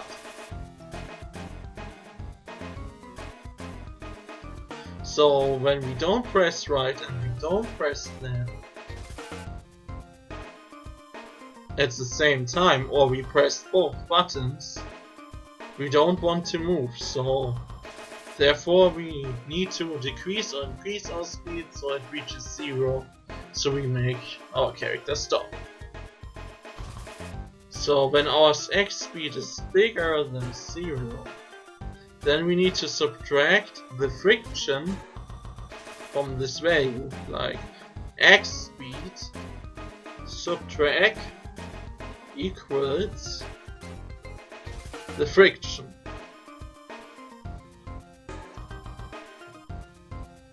And the same we're gonna do with the opposite by adding the friction. So that means when our X speed is negative, we gonna add the friction on so it moves towards the 0 again. And the same on the other side. So the only problem with that would be that if our friction is a certain value and that jumps over the 0, you need to program something that checks if it's jumped over the 0, otherwise our character suddenly begins to move the other direction. It's something we don't want to have that happen. So we're gonna add in something else, and that's gonna be very similar to the other. We're gonna copy this one and say if my X speed is now in the time where it was smaller but it's now bigger than 0, our X speed will simply be 0. Sounds simple, right? You need to read this like this. If my X speed is smaller than 0, I'm gonna add the friction to it. But if it's now bigger than 0, then make it 0. So my player stops. I hope at least some people here understand what I'm talking, but this is something really neat, and it's really helpful to know what that means. Especially if you're gonna do your own game. Let me do the same here. When it's suddenly smaller than we see. So let's test it out, shall we? Oh no, I forgot to set up a friction. What's our friction gonna be? Say our friction is gonna be the double of the calculation, so we can test out if it's working properly. So as you can see, it's a suggest our player moves accordingly. Now you can stop, but you still slip on ice when you turn the other way around. It's a skidding effect you get, like in other games. When you would turn the other direction, you skid. But when you stop while walking, the friction is being added or subtracted depending on which direction you move, so your character actually stops then. I'm still thinking about if we can do something about this too much slippery effect.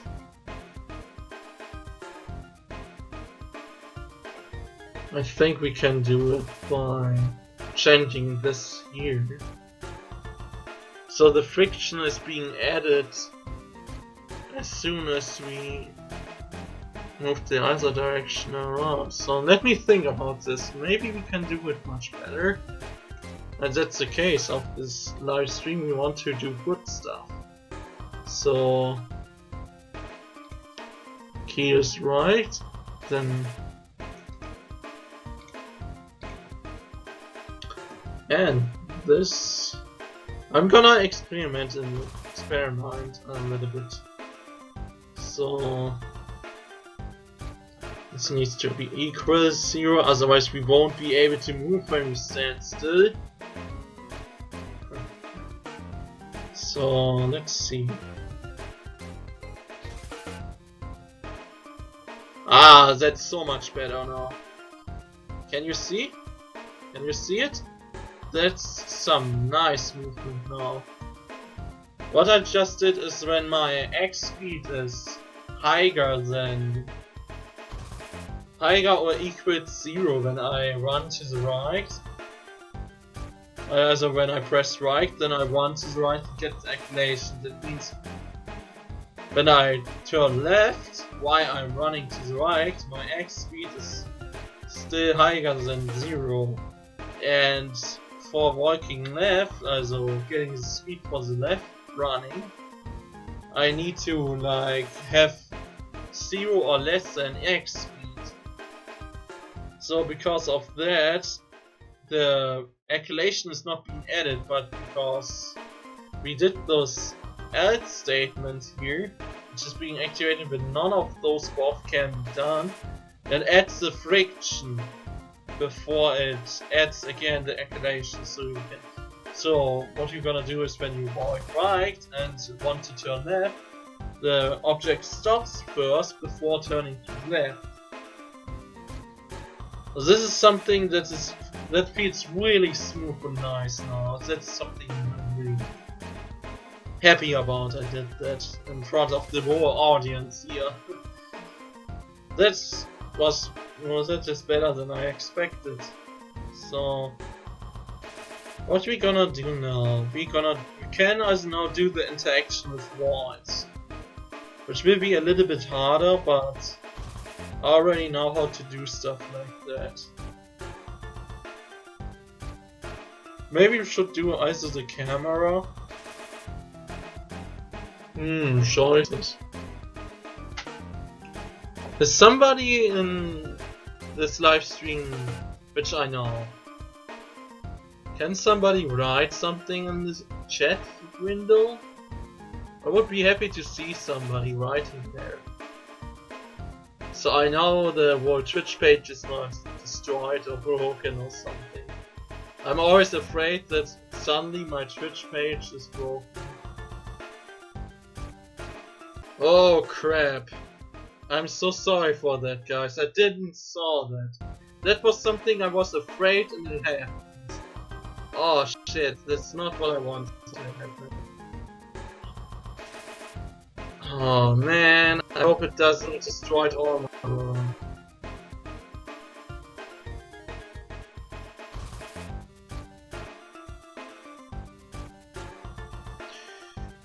I'm so sorry about that. Is it still running? Can somebody write in the chat so to let me know if it's still running? I'm so sorry. I don't know why this happens always, but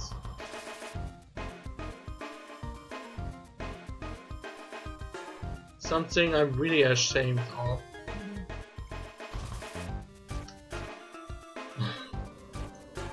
I also didn't look at the time. My recording program records it for YouTube as well, as you already know, or for those who are new here. But it was like over an hour and nearly 2 hours, and my program can't handle that, like my computer. And I saw like it has no connection at all. So I'm again sorry for this little inconvenience. I hope you didn't miss much of that. What we did now is we add some X speed and Y speed, not Y speed, X speed to the player, and have been making the player so it's be able to run to the right and left probably, and he has now a friction, the player, and also acceleration, so it feels more natural. I'm gonna show it to you again. Once more, you can see in this window, and our character is stopping and running accordingly. So she's not gonna like um, yeah, she's not slippering on ice that much. A little bit skidding, but not slippering on ice. So what I'm gonna do now, which I still remember, is we have this max run speed. So what we're gonna do is when this happens, and it's building up, in the end, if we say like if our X speed is bigger than the maximum speed, then make it be the maximum speed, which you can get.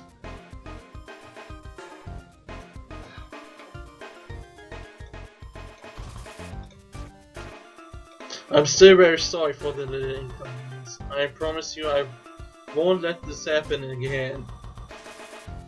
That was really stupid from my side. I really wanted to prevent that, and I was always thinking about something, you missed something. And then I noticed, oh god, I forgot to occasionally stop and begin to record my program with my program again for the YouTube video. Because, well, if it doesn't want to do a thing, then it's to record too much on one session. So...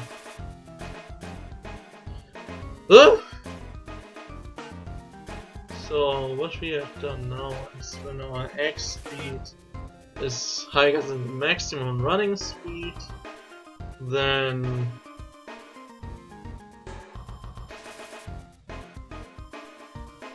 it's gonna be the maximum running speed, and our X speed is smaller than the negative maximum running speed, then be the negative running speed. So I'm gonna change music because some of you may be being annoyed by that music for now. So I'm gonna play another music. So we gonna have now set up our maximum running. We need to change the value so we can reach a certain maximum speed. I would say let us test off first with 1, so our character is really slow. See? This is her maximum speed at the time.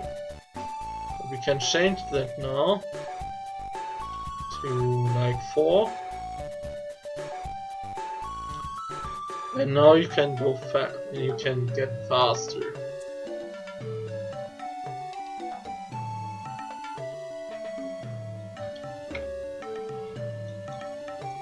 It's still running, that's good. I'm so afraid this happens again. It was not my intention to let this happen. So yeah, you can see our player moves now to the sides and has now a X speed cap, and this is something, this is a accomplishment, because some people have problems setting this up. But what we're gonna do now is, yeah, we should probably do the camera now. So what we're gonna do for the camera, we're gonna use the user-defined event, which we're gonna call up every time on our step event. And to think a little bit, yes. Let's say at the end of our void event. Which number again? 0. So event user 0. So that means when this code is being called, it does the things here. You may ask why I did that so and not into this. First of all, it's much more organized then, because when I want to edit the camera, I know, okay, the camera is my user-defined 0. Also, I want to call my camera at the very start, so it doesn't look awkward. What this means, I will gonna show you later. So I'm not gonna add event user 0 now and create even, so you will see what it's like, what I mean. So what I'm gonna add in here is our view X. view. That is our camera's X position is equally to. So now the X position of our character. Now I need the size of our window again. It's a Game Boy screen.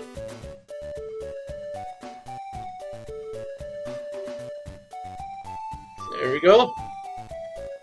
It needs to be a height. It's the height of the screen. So the height of our screen is 80. So the X position of our main character subtracted 80. So now that means our player is in the middle of the camera. We're gonna do the same with the Y position, but we don't wanna have the main character absolutely in the middle of the camera because that would be awkward. So we're gonna do a little bit lower. Not too low so we can see what's below that.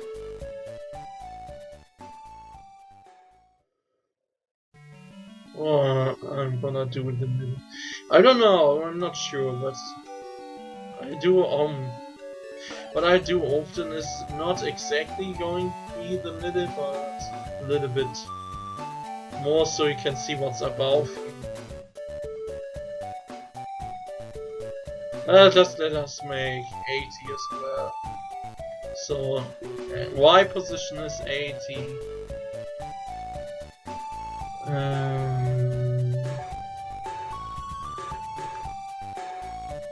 Let's see if this is properly. I think it's wrong, but no, it's right. Okay, you can see now the camera moves us actually. But there's some ugly effect happen, I think. It's because the camera is not round. Let me see if I can do something against it. Or it's maybe because the tiles are drawn like that, so it looks strange on the small screen. Yeah, it's because the graphics are drawn like that. Alright, so you can see now the camera follows me, but there are two problems. First of all, the camera is displaced because the camera has now no screen boundaries, and I can move outside the room, and the camera follows me outside the room, so this is something we don't wanna let happen. And therefore we need to advance the code of our camera a bit. So now I need to think a little bit, because I always have the pre-made camera and advance it a little bit, but I think I can program my own camera now. So what we basically need to do is we need to calculate where our camera can go. And then we need to, when the camera was adjusted, we need to check where the camera is, and when it's reaching a certain point, then it will be reset to the position as far as the camera can scroll. And that's gonna be the beginning of the room, for example. So when my camera is smaller than 0. 0 is the farthest to the left. So the very beginning of the room. So we're gonna say set the X view to 0.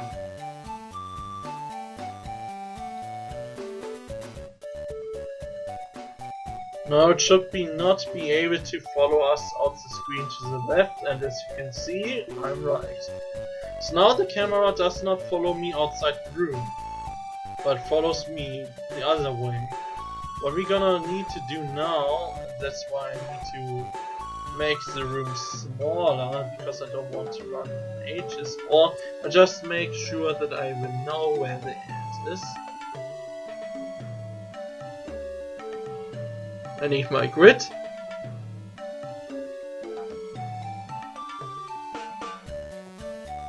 What?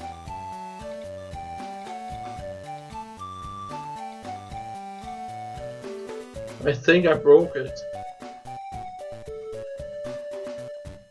There we go. Jesus, I think I broke Game Maker for a second. There we go, okay. There's my grid. I need to get rid of the objects during the tile placement because this is gonna be confusing otherwise. So we're gonna place some nice tiles here. Ah, no, I don't want to remove all of this. I want to place tiles there. Damn it! There we go. Just a little few tiles. So now the background again, so we all know where the end is. You're a little bit misplaced there, bro. You need to go one up. One up. No, no. This is not Mario or Kirby we're gonna do. Well, it's similar to Kirby, so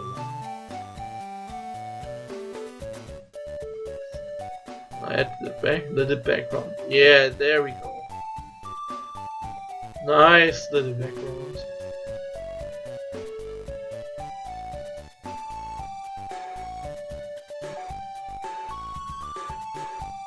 Careful. Still making some mistakes. And adding the mountains.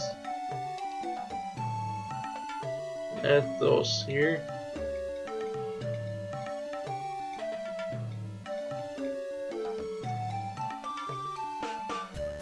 Whatever, you can't see the speeds in the game, so we're gonna add the solid tire as well for later. So now when I go to the side, you can see that I can run out there and it follows me then. This is not outside the room. So you can see the grid is right here. And I can go out. So what we're gonna do now is we encode the same thing for the other side, which is gonna be as well really simplistic.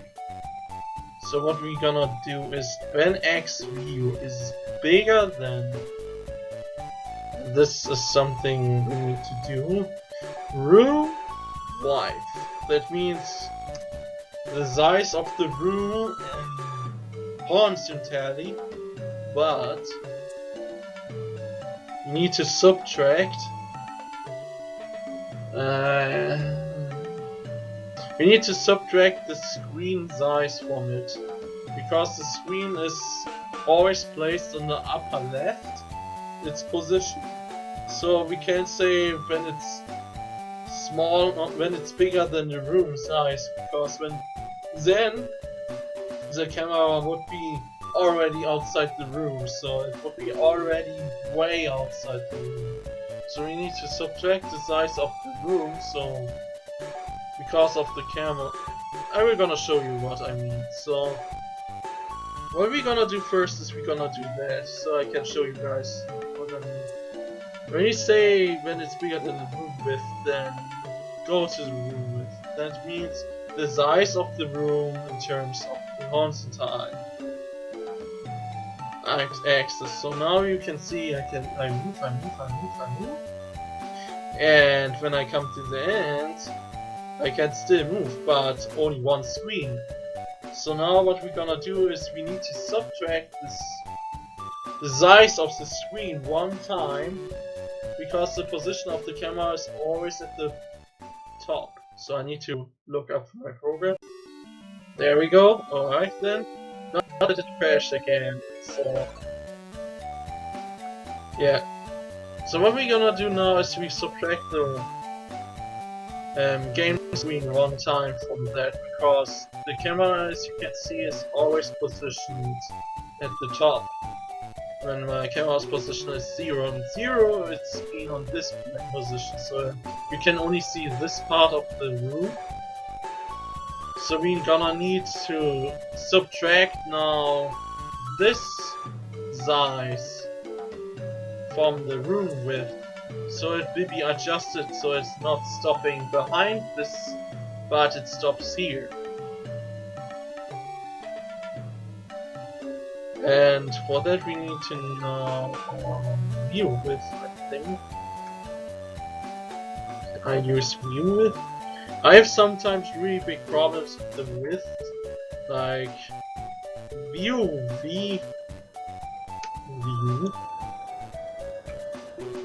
because sometimes it really don't want to work for me also. I always need used hardcoded and stuff, but let's see if we can do it here. Let's see, this one is still working.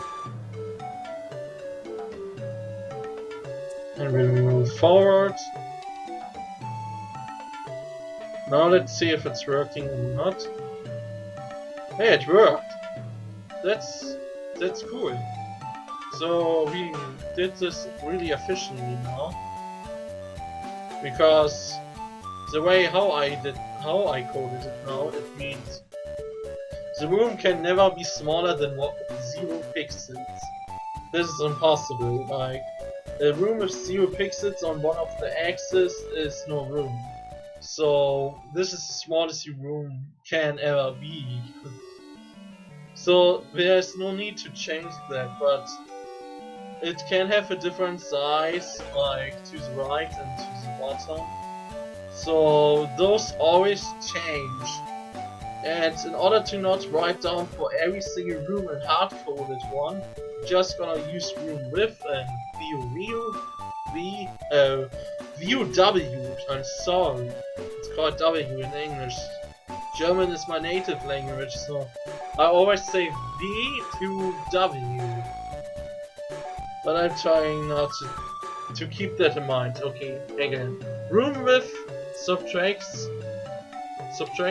by view W. So now that means no matter how big our view is and no matter how big our room is, the camera is always adjusted to the right side now. And to the left especially as well, because it can only be 0 at the minimum.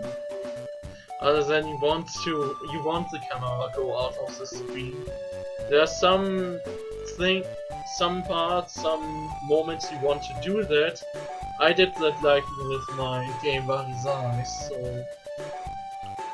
so when the boss is coming, the boss is always placed outside the whole level, so it's a thing what's on. It loops forever, scrolling to the right. But you know what I mean. So the boss is the thing on its own. So.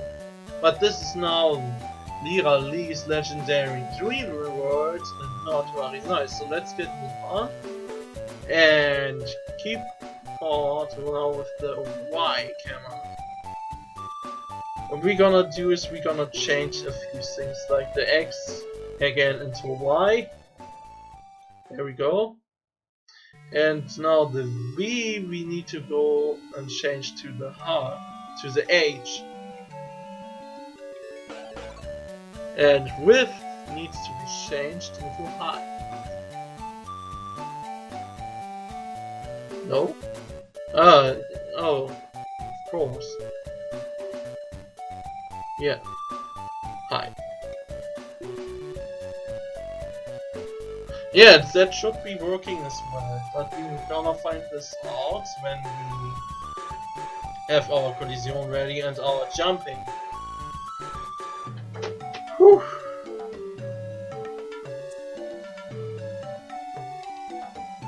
I'm still reopening Twitch to see if it's still on. Program says yes. I'm so afraid it breaks again. What? Wrong channel. There we go, that's the channel I want to see. So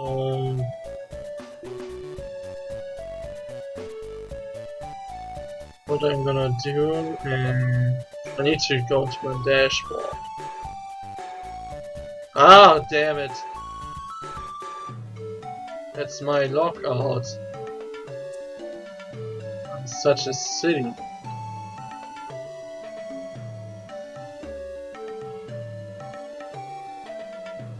Ugh. What I'm doing now.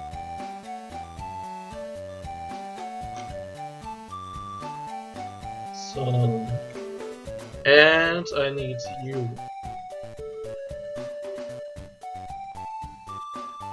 So, I'm gonna show up soon that the Twitch chat is ready. Welcome to the chat room. Alright, so I was like here. Yes, I wanted to make this. So now here comes the benefit of doing it with the repeat statements. Like, you continuing moving the character, moving him 1 pixel each time. Like, when the speed is like that, you move him 1 pixel to the left, and here you move him 1 pixel to the right. Now we can do it like, after he moved a pixel to the left and checks this again, you can only move to the left when your end X speed is 0 and there's no wall. This is now what we can enter here, so we can't go into a wall.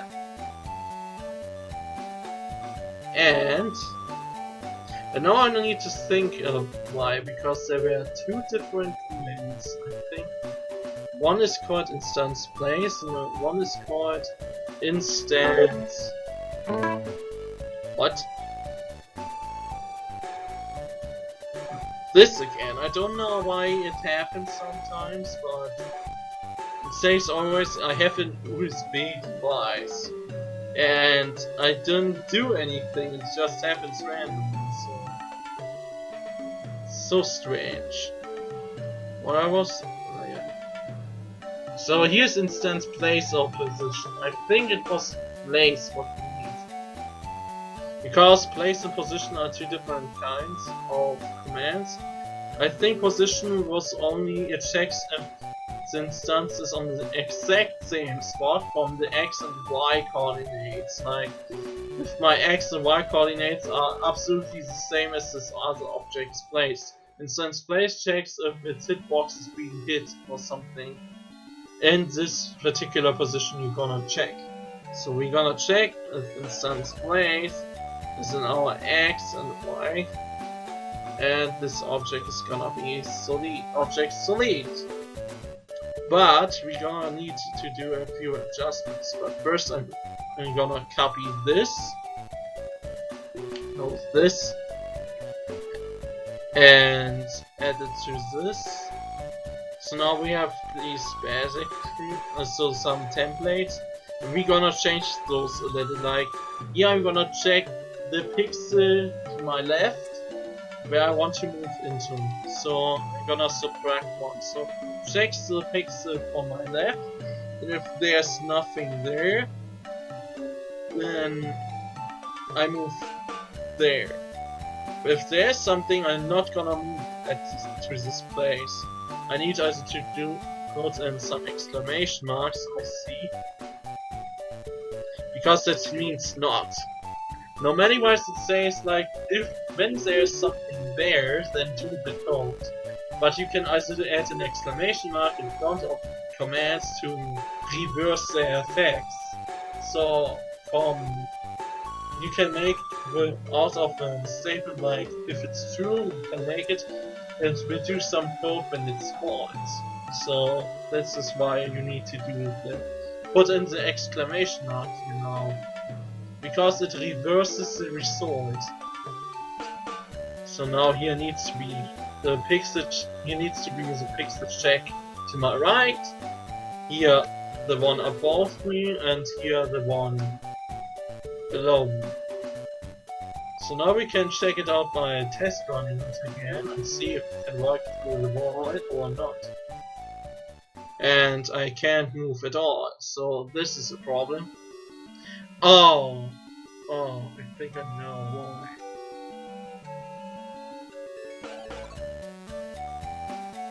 I think I know why. Hang on.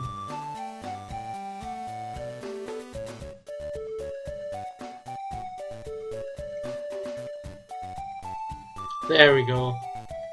That was typical. I was stuck to the ground because I'm a little bit in the ground. But this is typically. So because I'm a little bit in the ground, like you can see the feet here in the ground a little bit. But this looks so as I would stand on the ground. But because the hitbox was like kinda like that, we were stuck, so we can't move. So I need to change this as well on the ducking one, so we don't run into that one error again. There we go. And as you saw already, we have now wall interaction.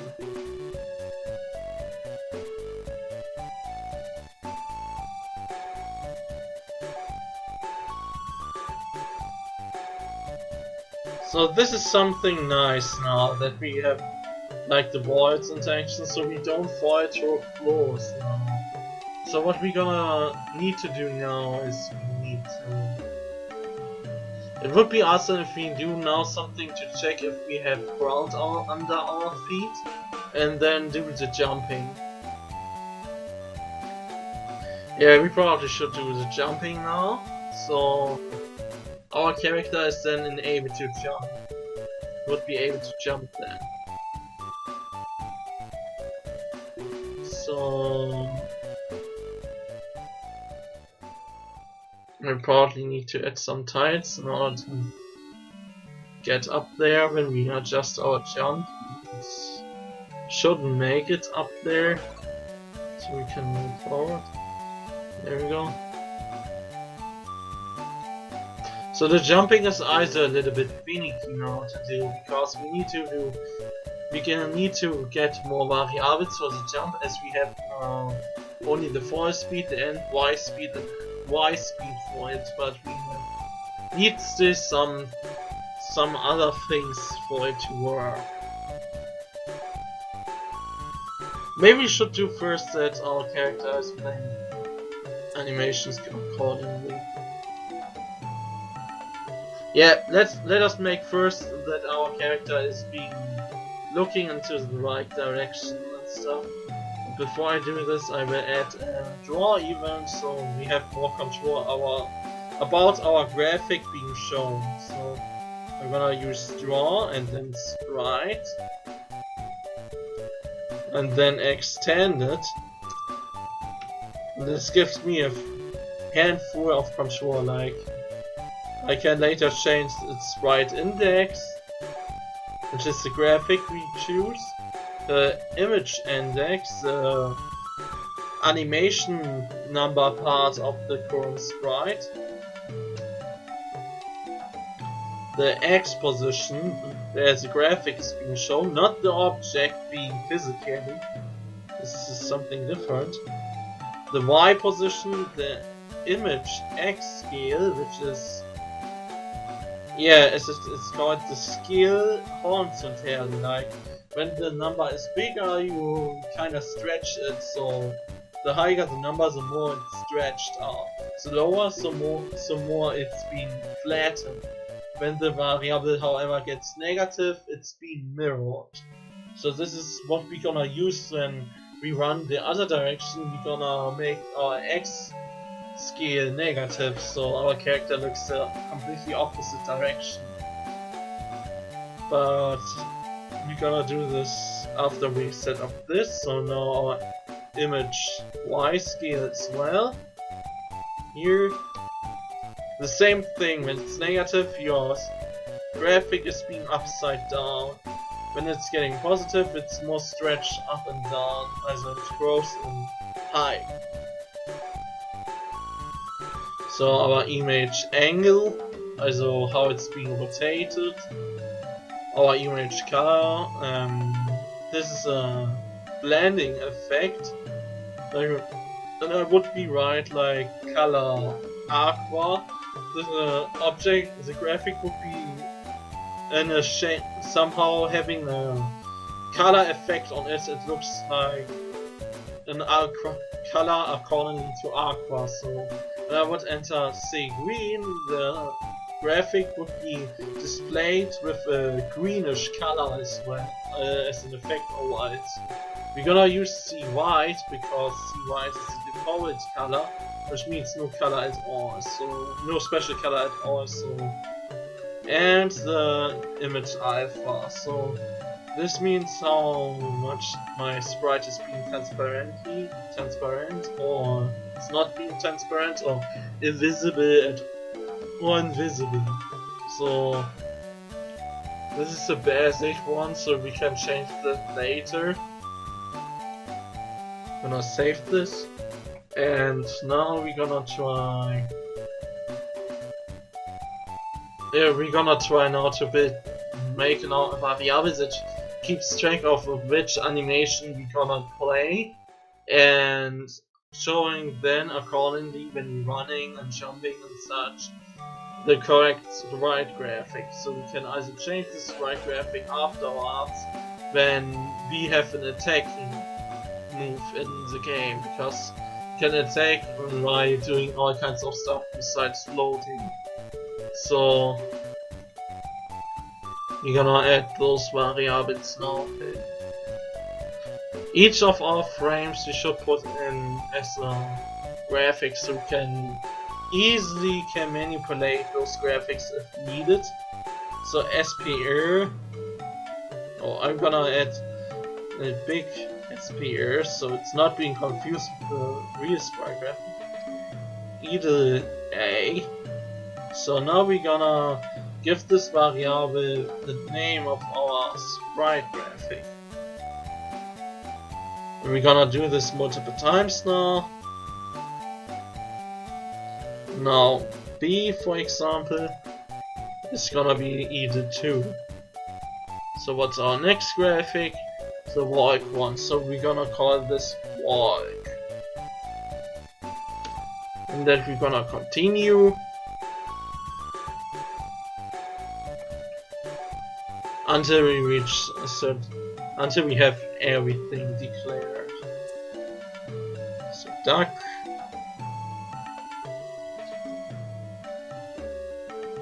This will come handy if when we gonna add in the attacking, because then we can just say change all those variables and show the graphic accordingly. So we don't need to do so much coding. We can just change all the variables, and then would be just fine. So we don't need to do 2 times 6 variables, for example. Let's see. Alright, stay alive for now. For my recording program, not for the live stream. So, I don't want to let this crash again. I can't repeat that so much. I can't stop repeating that. I'm so afraid it happens again. So I keep always an eye on it, guys, so don't worry. So, now we have the float, the jump, the duck, the boy, and the 2 eaters. The eater animation we're gonna probably add in later is icon, so this is not important. We have the standing animation, that's fine. So what we're gonna need is the walk. Probably I should add in either masks for later, so we can manipulate the mask of the player, like the hitbox and he's ducking. So mask no is the either frame of the player because it has a accordingly mask for it, and mask duck is gonna be the duck animation because this has the right mask for it. Yeah, or you know what, I'm gonna remove those because I can just simply use those variables for the mask. So it would be much simpler to just use these, because it would just take up space when I do it otherwise. So I can also use this and this to manipulate the mask. No, that's wrong. Because when I change those when I attack, then... What was that for a sound? Hello? Man, what's happening? Man, I don't know what's wrong here. Wait a minute, no, either 2, that's wrong. That's the right one. The 2 ones are the attacking ones, so we don't wanna have the attacking frame in between. So, the normal mask, the ducking, because we're gonna change those variables, that's why we need to keep them separated, so those have the correct mask, but the one with the 2 are having not the correct mask. So we're gonna put this in a separate text file we're gonna keep open. So we can always grab out the variables when needed. So we don't need to return every time this create event. So what we're gonna do now is first we're gonna change the music. No, but also what we're gonna do is that we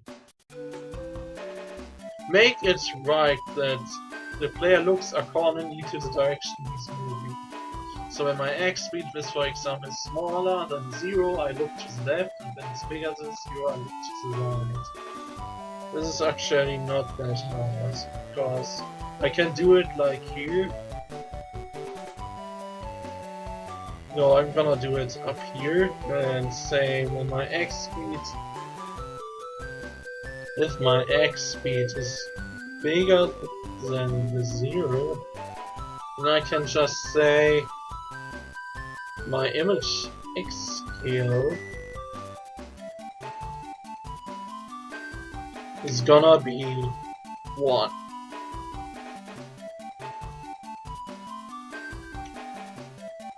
Else, if it should be lower than 0, then it is negative 4. Let's see. Yay! Look at that! She moves, and she looks accordingly.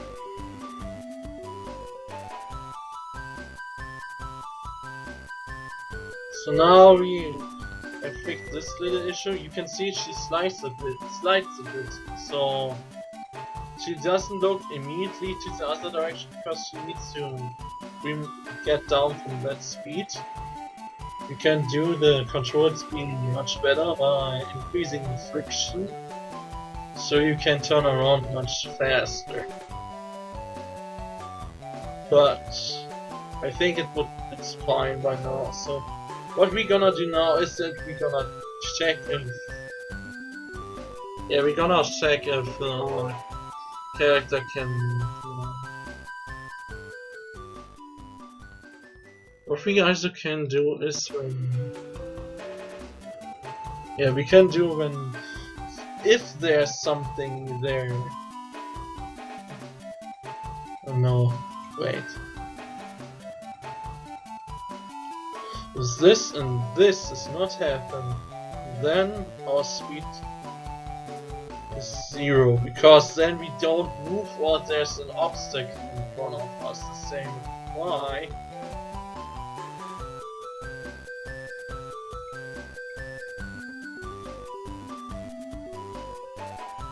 So when we run against a wall, we don't need to skid that much, because it makes no sense when we crash against a wall that we need again so much time to turn around this other direction as we would when we run like this and turn around. You lose already your momentum, so it makes sense when we can turn around much faster after we bump into a wall. and it also feels better. So, and also we can also say like, how we do this. So we need to somehow display the correct graphics.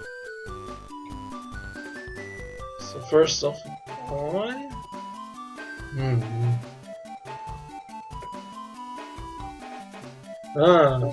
I should take a break now.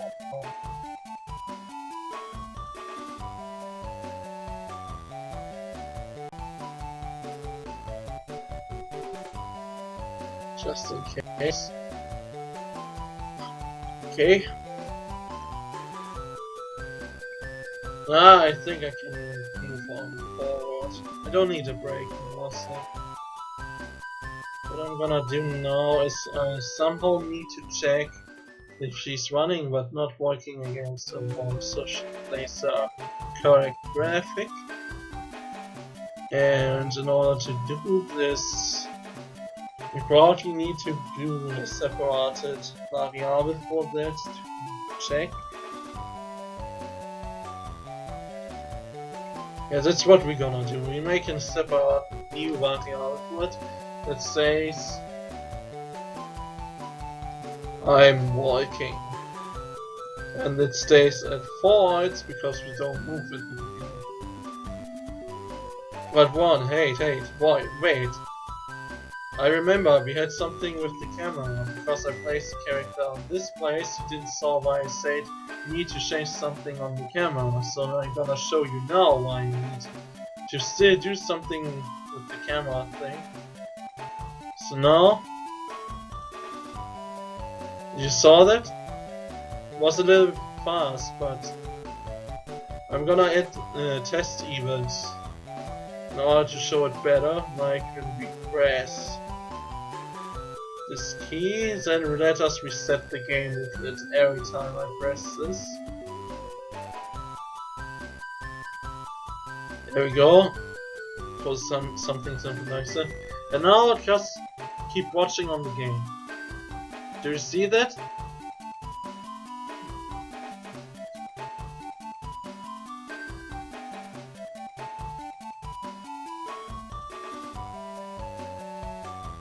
That's what I mean why I put this user-defined 0 now.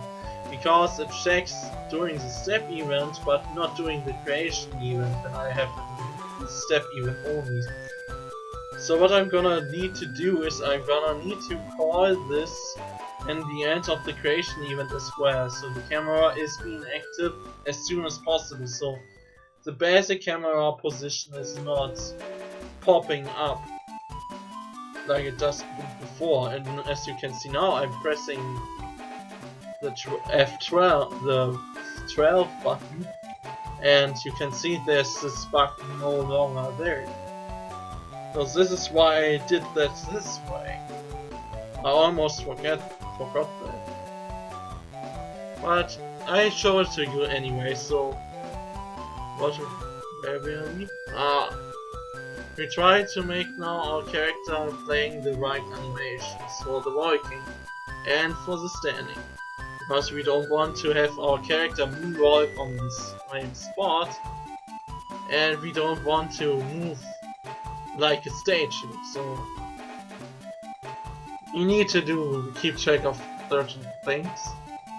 And what we're gonna do now is...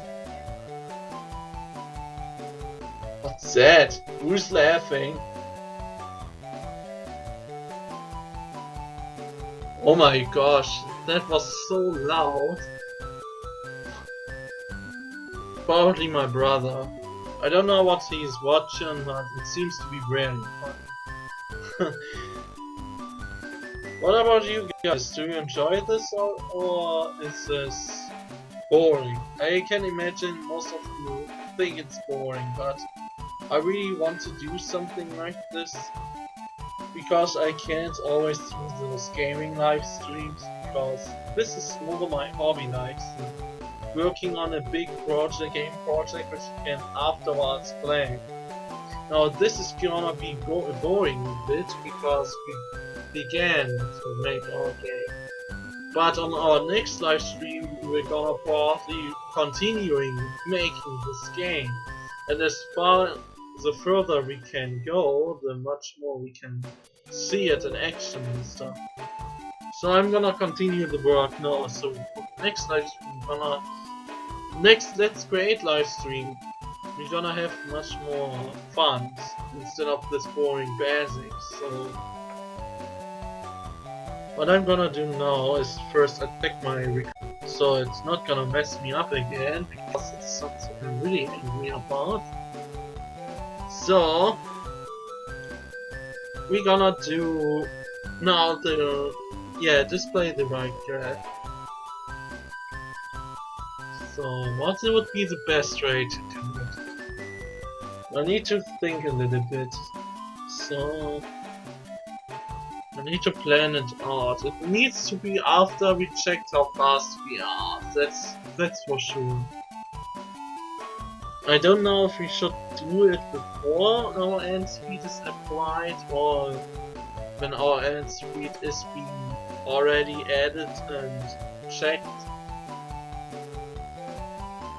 Because we really only need our X speed to check if we are working. So what I'm gonna do is if the X speed is not 0 and no, I don't need the and. So if my X speed is 0, so then it says I'm working as true. Because then we are working.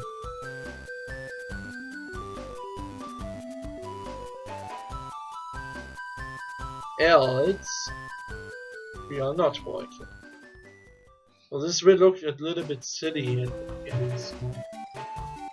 Because when we move the other direction, then she keeps still working, loses on speed, and then she turns around.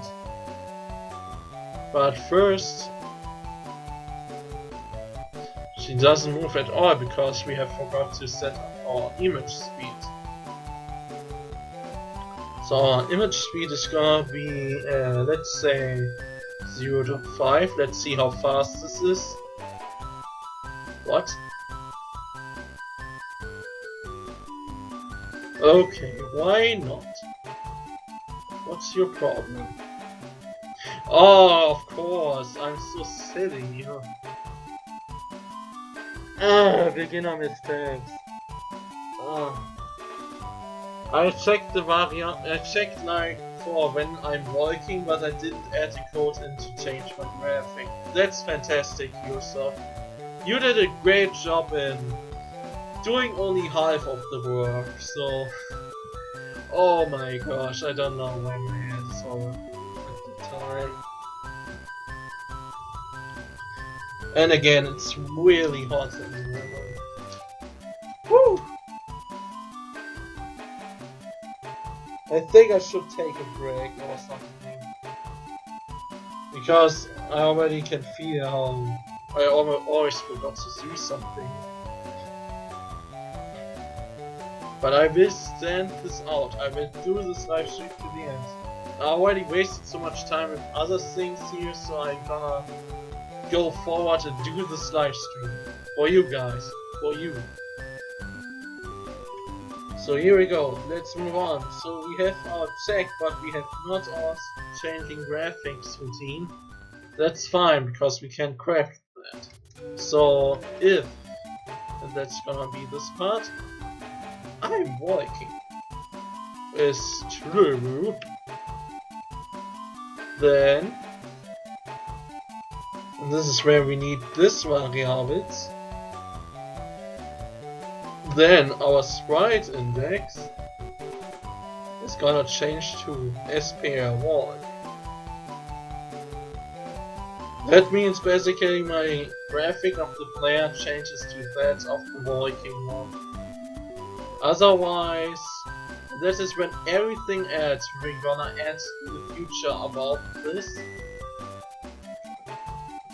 My graphic is gonna be copy pasted, it's much more safe. Then I'm gonna be the standing one. So let's see if it's working now. And it's way too fast.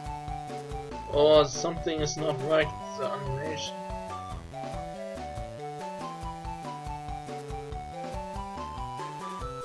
That looks odd. I don't know why it looks so strange, but let's find it out. Maybe it's because of the variable.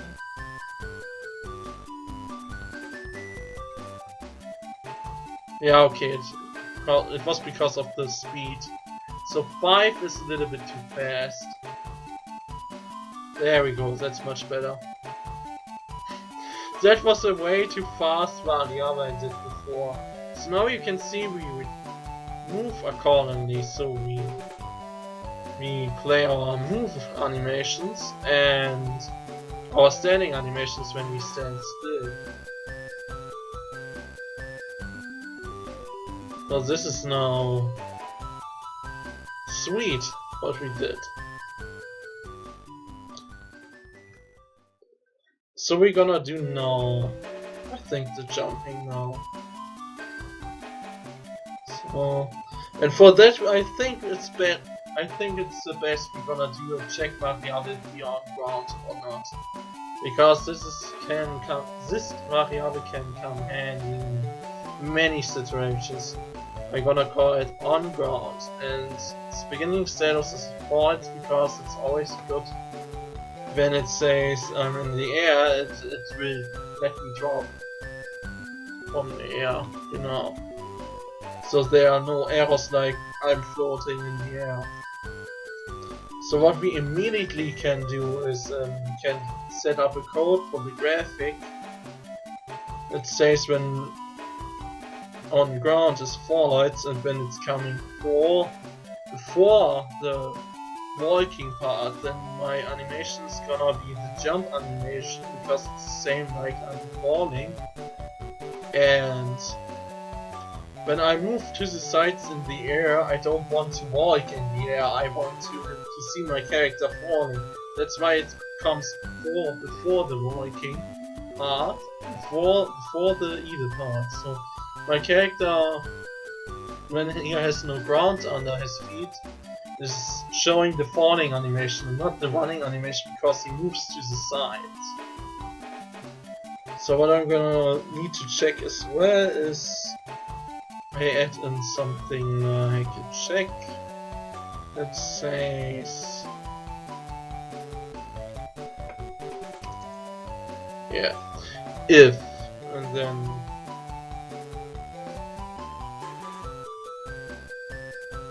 it needs to be set on true when that happens, and otherwise it's being false. So now the simplest thing we can do is I have ground under my feet. When it stands place, but 1 pixel below me is the solid object.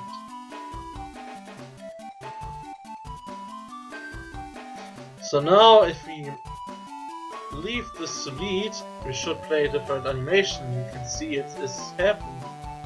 So now we have a ground collision checking, but we're still not really interacting.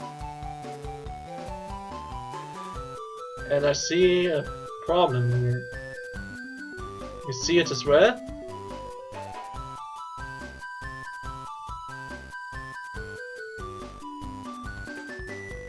Why is it happening? So let's see.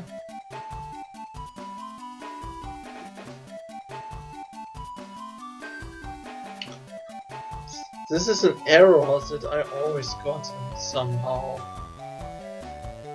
I need to find out why I get this. Like, I need to reduce the mask of the player. Oh shit.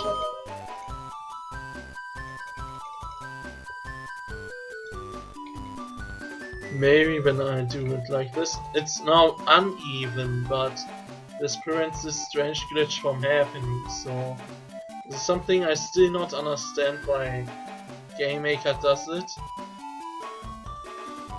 but somehow it messes stuff up like that.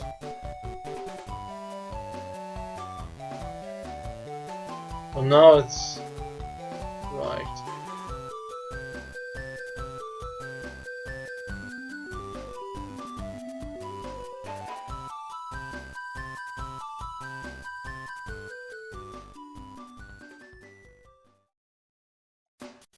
Now let's try to make the character jump. Oh my god, it's so hot in here.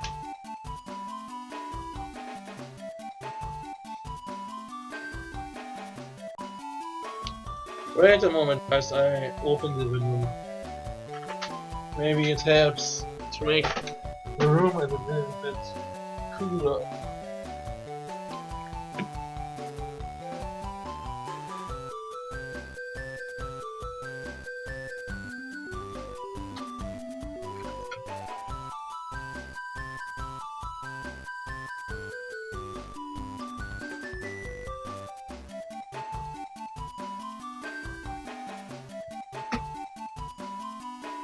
Oh. Everything right? Alright. So let's hope it's getting a little bit cooler. If there are any annoying background noises also to tell me. If it's too annoying for you, I can close the window, so just say something about this and I'm gonna close the window. So if it's gonna annoy you, let me know. So what I'm gonna now play for music as it's by many people a favorite mod. So now let's move on to the jumping. So we have our right object graphic being displayed now when we have no blocks under our feet.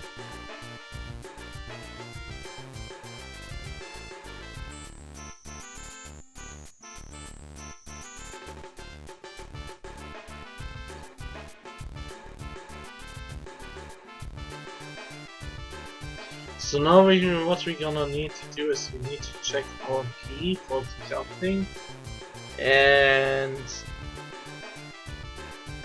yeah, and something that increases our jump, and speed cap for our falling speed. We have the variable already. We need just to set a value there. And yeah, maybe a falling acceleration would be nice. So we're gonna copy the acceleration one and say like fall acceleration. So and this one is gonna be 5, so it's a little bit faster than the Viking one. So we have an acceleration, we have a maximum number, and we have the Y speed we're gonna use.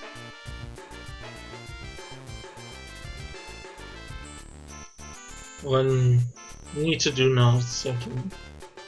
Yeah, what we're gonna do now is to do it now. So let's see what we can do with this one. Those one habits.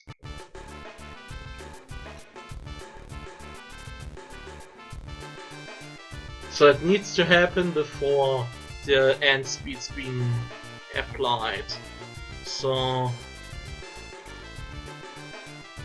we can only jump when we are on the ground. It would be strange if we can jump in the air. Like, I could imagine something like a double jump, but this character is not being made for double jumping, so we're gonna do a basic jump. So what I'm gonna do now is I'm gonna take the is on ground variable and check for it if it's true. So it is like if we are on ground we can do this stuff. And I also need the key A, like when you're... Sorry, that was German. If we pressing key A, and if we are standing on the ground, then we can, like, say our Y speed. Where's my Y speed? Y speed? There's my Y speed. Y speed is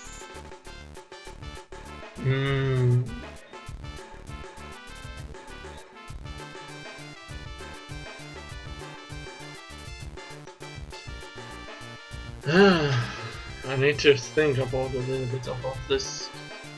If we wanna do it now with Y speed, it will be just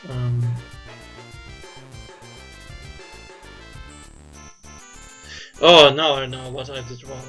We don't need the acculation, we need the friction. Because the acculation is we are the fastest when we jump. Also at the beginning of the jump.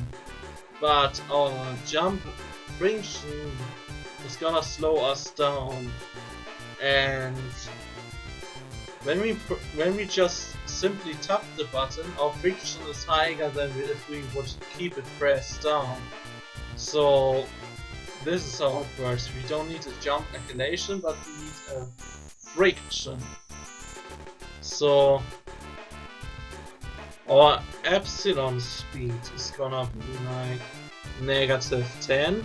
This is probably too high, but it's just for testing. So, and if this is where it comes, like, first of all, at this, there we go.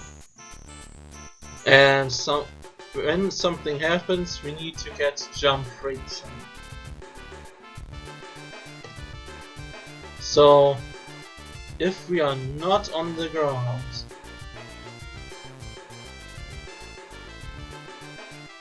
when on ground is false,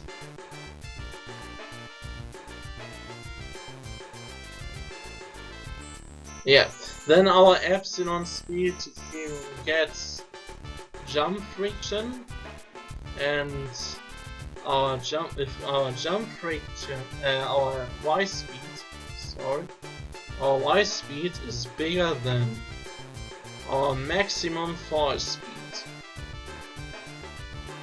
Then we have our Y speed set to the maximum fall speed.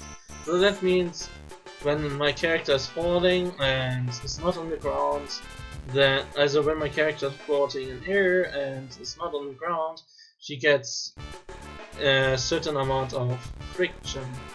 And when this friction is gonna be and our speed gets through the friction a higher value than the maximum speed allows, it will be reset to the maximum value.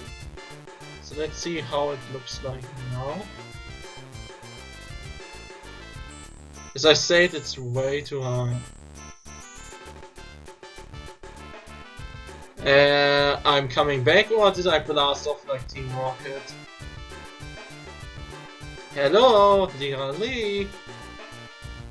I think she's not coming back. Let's play test that thing with the debugger. Then we can see her variable. If it keeps constantly decreasing, then I screwed up. Alright, so she jumps upwards, but oh, I'm such a dude. Oh, I already know what I did wrong. Oh, of course she can't come back down. If our maximum fall speed is 0, then it's no wonder. Oh, Hiro, what are you doing? Oh, I could slap myself in the face like 100 times so bad. I'm such a dude. Ah, why did I always forget about this? As you can see, guys, programming is all about little mistakes. So now I should come down. There we go. There we go. That's much better. What do you think? So it's still too high, but we can adjust that. Let's see.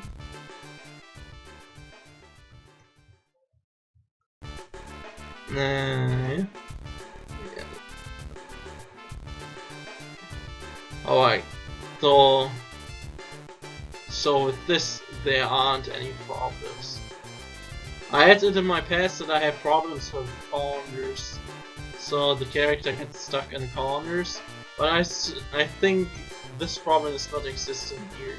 So we're still jumping way too high, and now she's falling to the room. There we go. I think she's still too floaty as well. I mean, she's a jellyfish girl, so would make sense if she's a little bit floaty, but she can already float, so I think a little bit higher fall speed.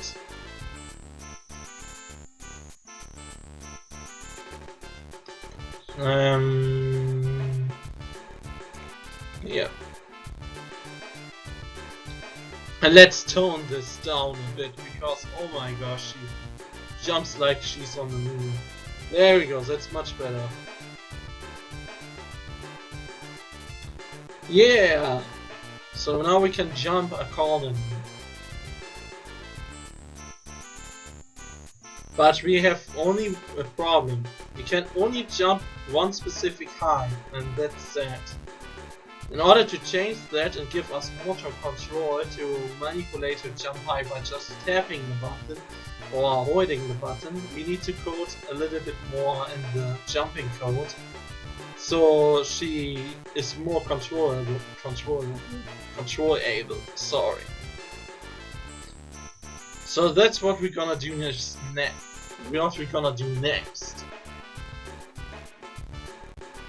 I'm always keeping it looking and restarting the recording, because I don't want to let this crash again.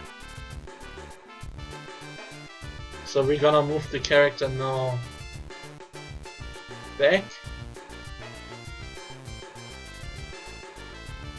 There we go. And what we're gonna do now is we're gonna do the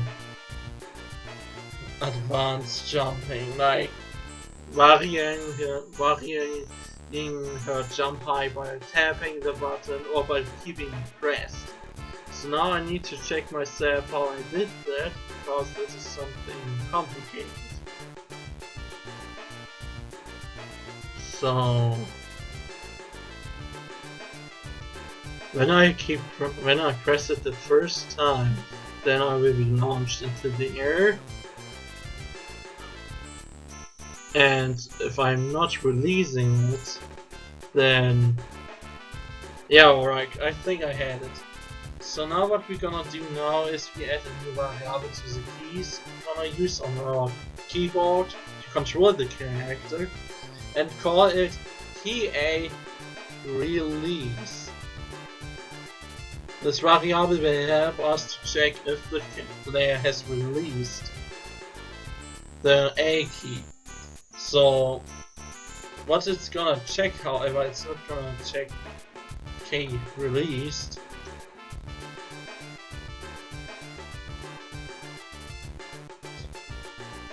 Does it?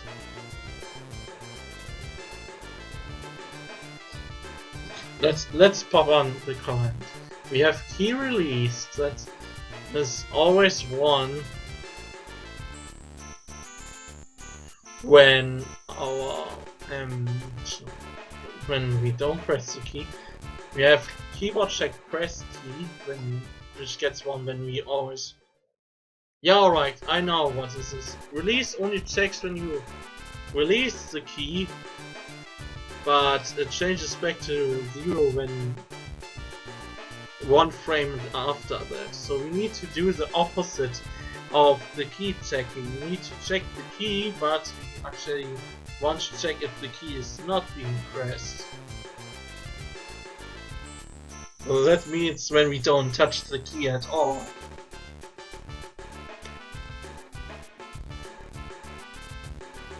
Yeah, and when that happens, you can say like,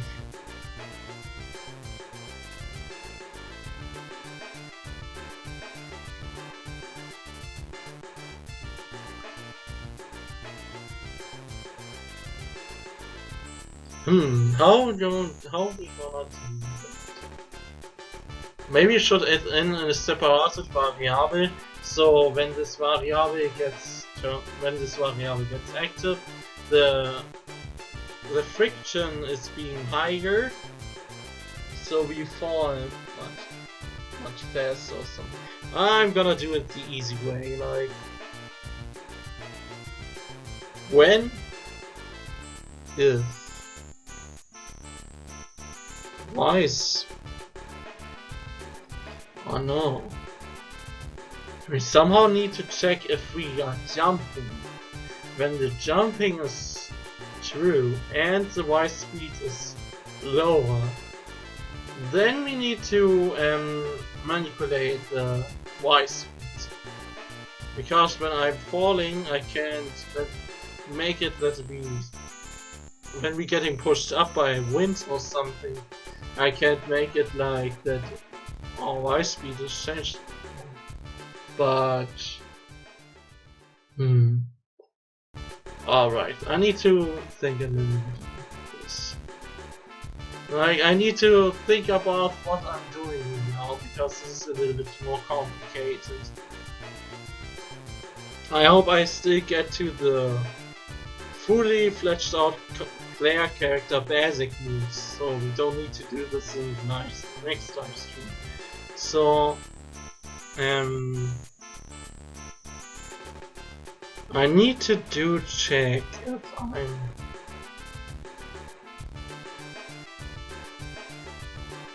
Yeah, okay, I can do it. Y speed is my own Y speed, so if it's not affected by anything, so I can check like my Y speed, if it's smaller than 0, which means I'm going upwards, and if my key eye release is gonna happen, then I can say like set my Y speed at 0 so I can make a stop there and fall down.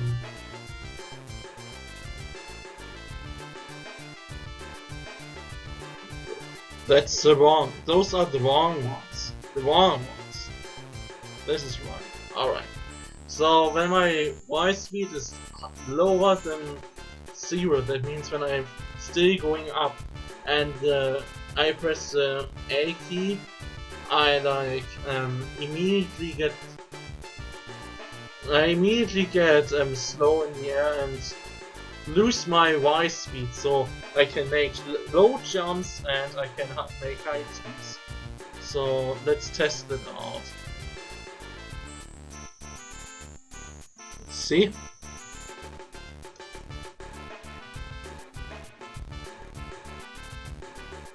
So now we have different jump heights.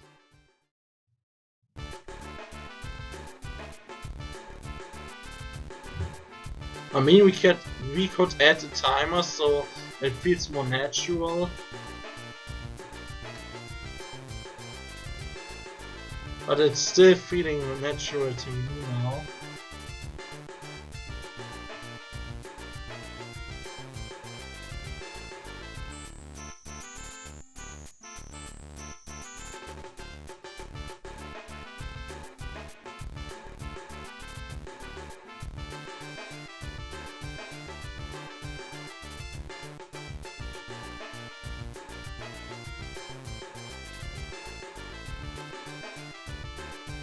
What do you think? I think it's pretty much good.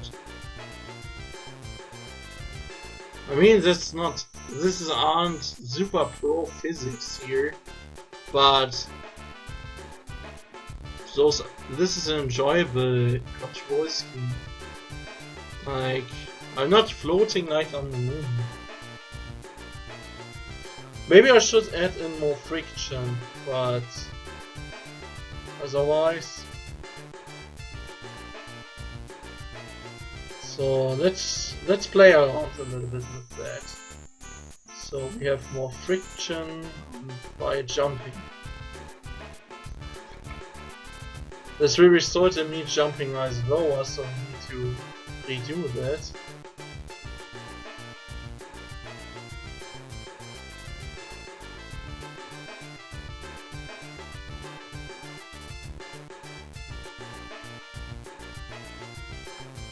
So we need to change the variable how much we gonna get launched upwards. So we are not jumping as low as before, no.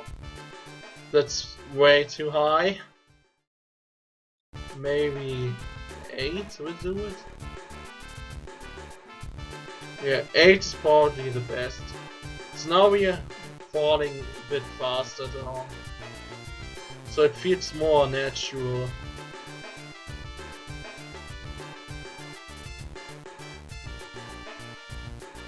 We need to change the physics when we are in water, however. So like we moving down slow when we don't move, we move downwards faster when we press down. So what we probably gonna add in now as well as maybe the eagle animation and then the ducking. The floating I'm not gonna do now because I think that's what we should do in the next live stream, right? Besides the enemies. I don't think... Maybe we can do the hut as well. But not the complete one, not only the health bar.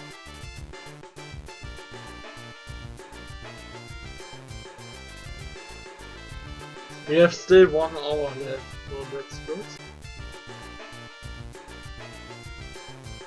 Well, I'm still happy we got this far with the player character. But many wise it takes for me multiple days to make something like this because I do it really slow. But the speed coding is not bad, it teaches me some things. So we have now a jumping, a proper jumping. Wait. One thing I missed. Let's check it out. Before I call this complete. Yeah, okay, that's alright. I thought I forgot about the resetting the Y speed when I bump into something, but what I'm gonna do is I'm gonna do a problem. Oh no, I did that already. Alright. Forgot what I said. Just wanted to double check. So, yeah.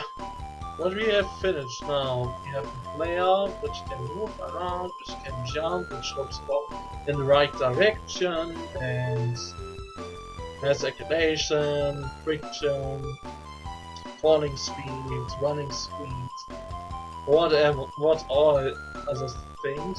We have a proper camera, I think. Let me check the camera again. I'm gonna make the room smaller. Jesus, it's way too big in the eye. Like this 2 times. 56. Alright, that should I have known. So now then, what we're gonna add is like room down here. So we can see the cameras actually going down properly.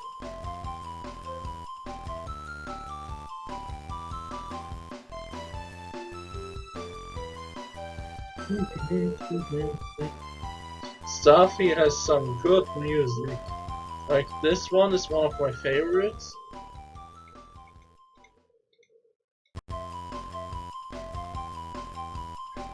I still hope the music is not too loud. Otherwise you need to let me know.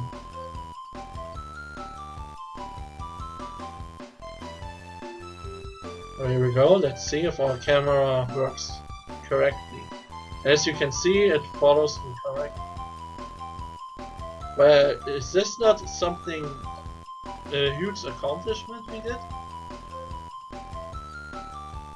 mean, it makes fun already, but it's just me playing a character that is only able to jump and run, but it feels good, actually, you know.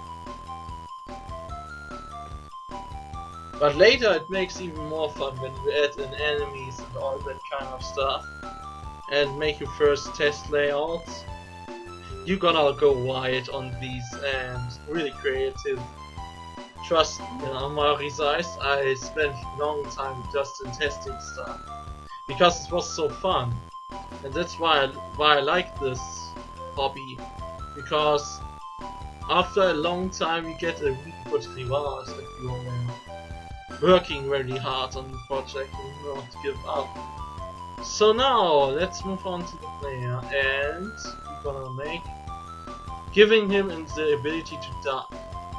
Now that needs to, therefore we need to change his sprite and his mask.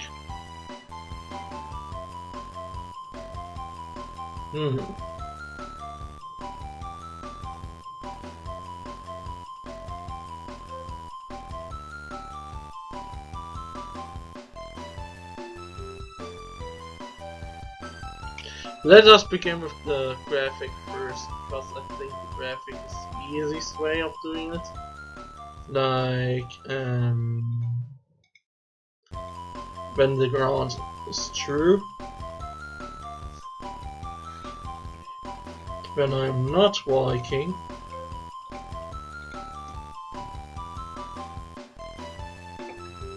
Yeah. And I'm pressing down.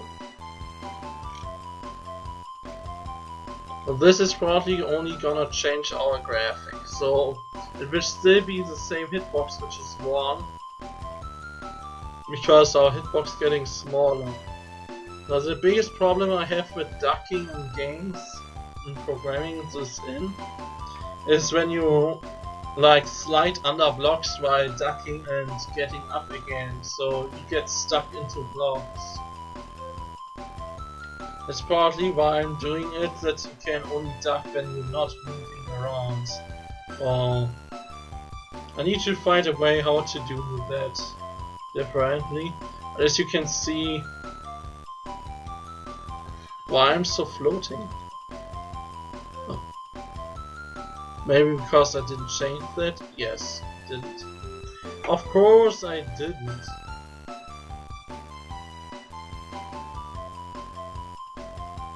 This one is wrong, I think. No, what I'm doing.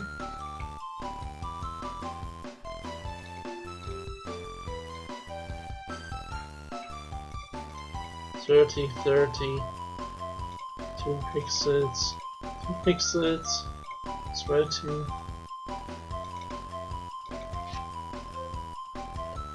Alright, I think now we have. So now we can duck. Yeah. I don't want you to see my face. My cute little jellyfish face.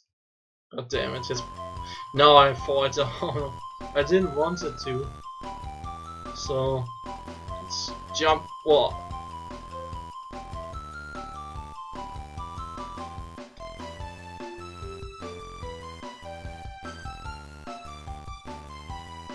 Yeah! But now we need to change the mask for the ducking pose.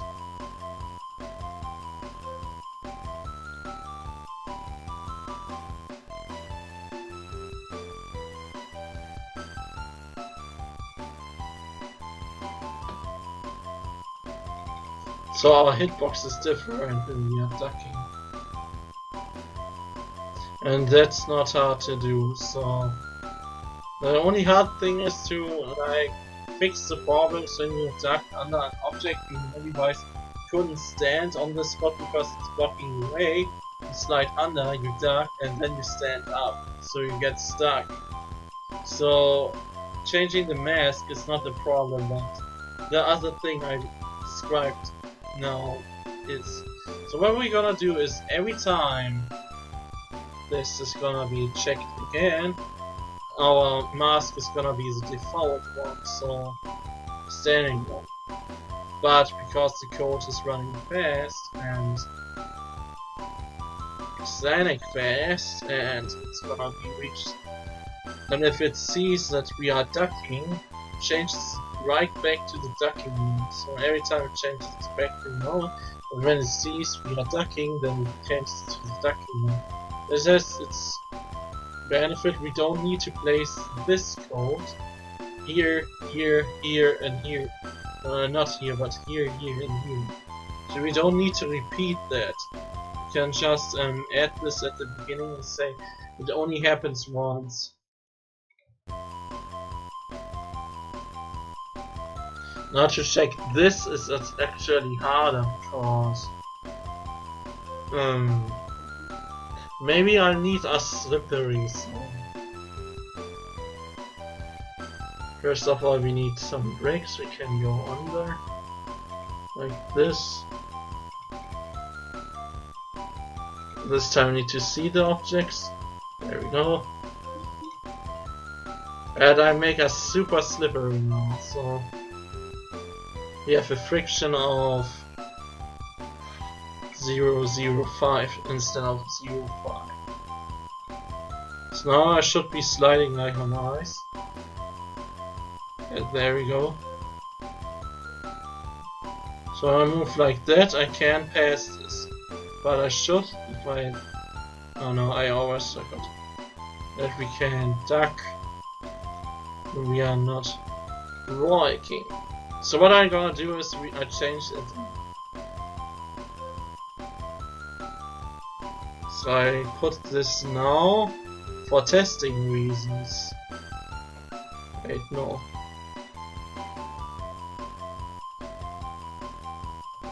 Ah, right, okay. Sorry, I can't test it. I think we need to test it out later. When we have something where we can test it, like an enemy or something that is floating, and or if we gonna actually add in slippery terrain in the next one, so we can check it out, like sliding under something or combo with that. But this comes later, I guess. We need to, and you need to be checking almost things for that.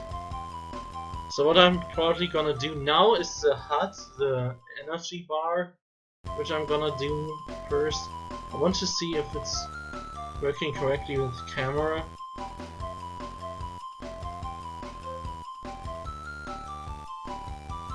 And I see, no, it's not working.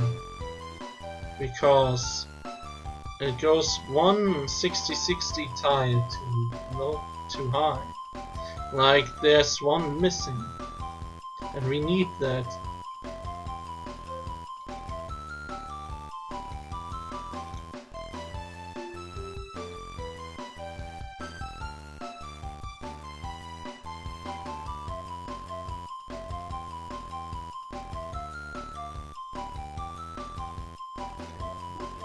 So we add here is 16 and put this into brackets.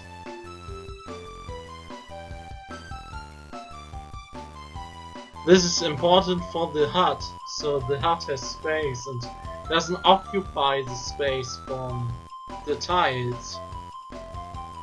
So that's the reason why I'm gonna fix that now, so the HUD has its space there.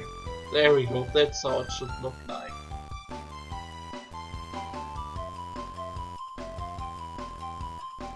So I'm gonna check the music again, so we have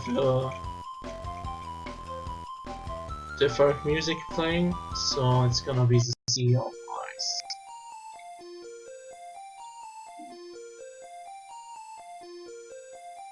Alright, I'm enjoying how far we came. Like the player characters, the speed, and yeah, like the player characters jumping instead of the walking. The ducking is probably taking some. We're gonna need to make the ducking work partly in the next live stream we're gonna do about Let's Create. And Enemies will probably come as well in the next one, but yeah, we already did a huge of the basics for the player character, so we need to do stuff like getting hurt or getting hit by enemies and items and stuff in the next one. So I'm not gonna end this now, we have still a little bit of time left, so I'm not. There we go.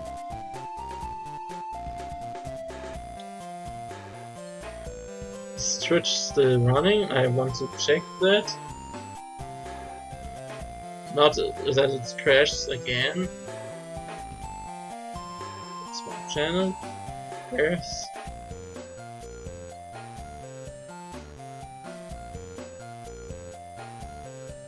Right.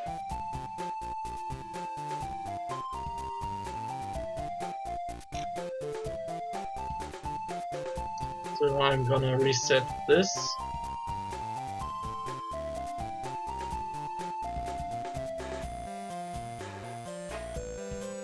On. There we go. It's gonna load and say welcome to the chat room. There we go. So now we should move on to this. And this is gonna be this graphic here.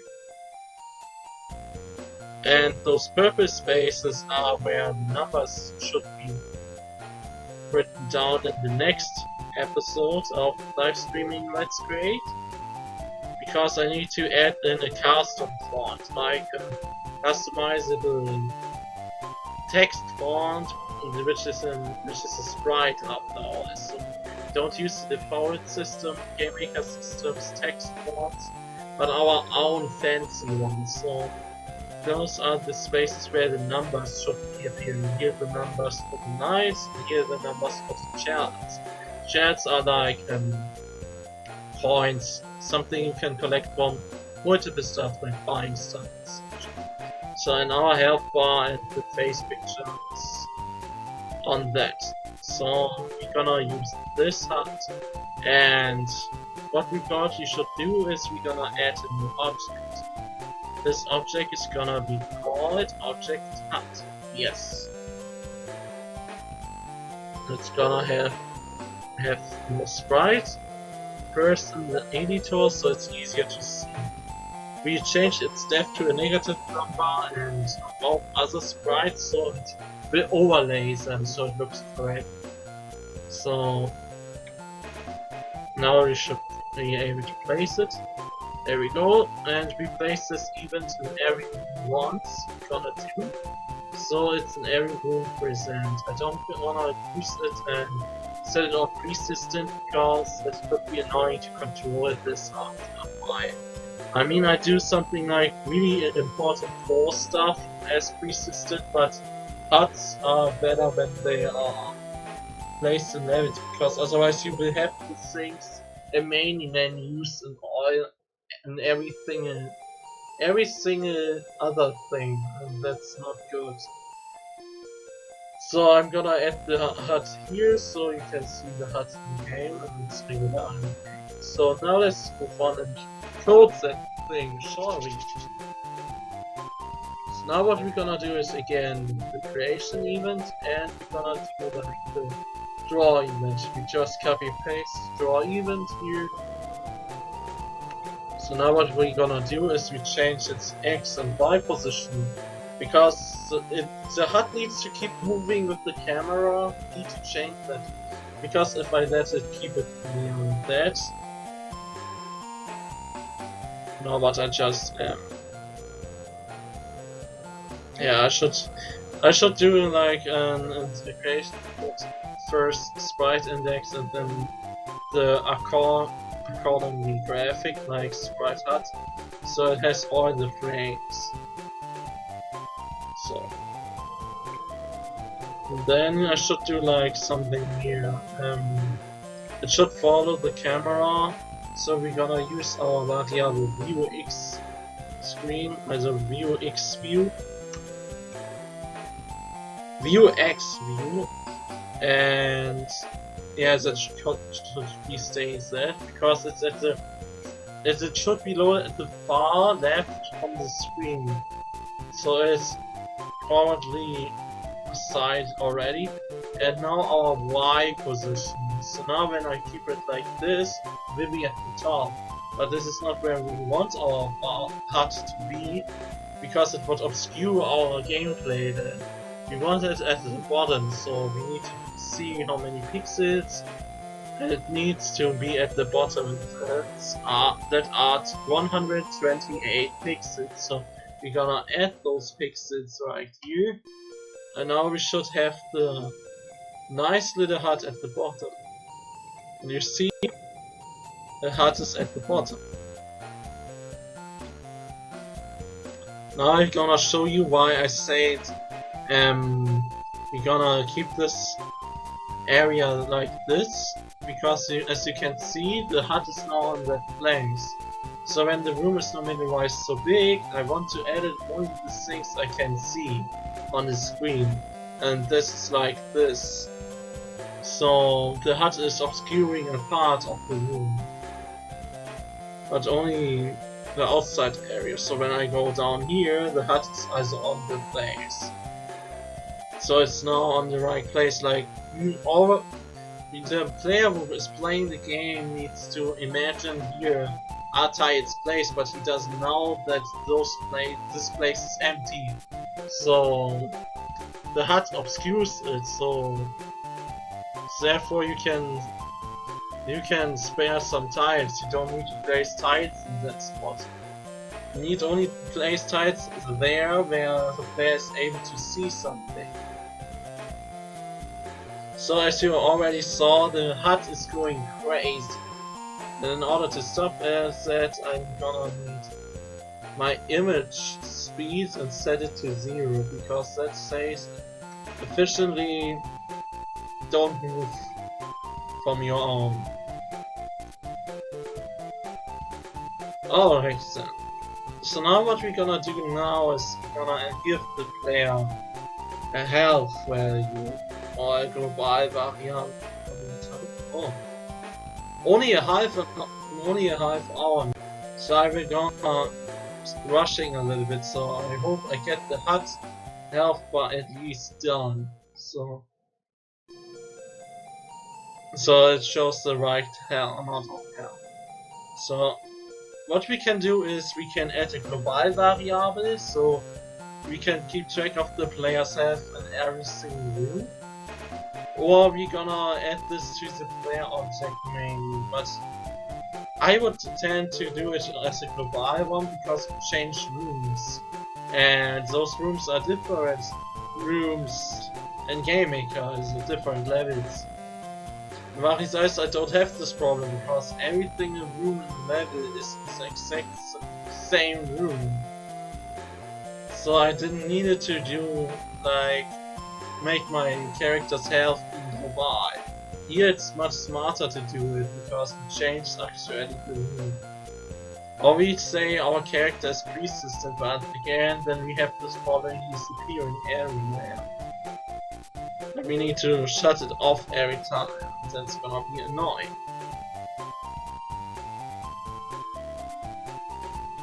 Let's make it global. I'm gonna add in a new room with the same measurements of the camera as of the screen. There we go. It's gonna be black, and I said it's gonna be black, not gray. So I'm gonna call this start up. So this room is like the room where we find all the starting variables which are global, like global, and then player health. And set 10. There we go. At the end we say room go to next. So this is now actually a smart move here, because when I do it like this, like room go to next, the first room is that room that opens first and game makers games when you play the game. Like when this room is the one at the top, then this one is the one which you will see first, because it starts up always the one on the first position. So when it loads up this screen, it will set up a global variable. It can be called everywhere, and this variable has the player's health. And then it goes to the next room, which is our debugging room. There is the global variable as well, because the global variable is be able to exist everywhere in the game, like in every single room. So we can now keep track of that in this room. So back to the health events. Also our HUD. You can say change your image index accordingly to the global player's health.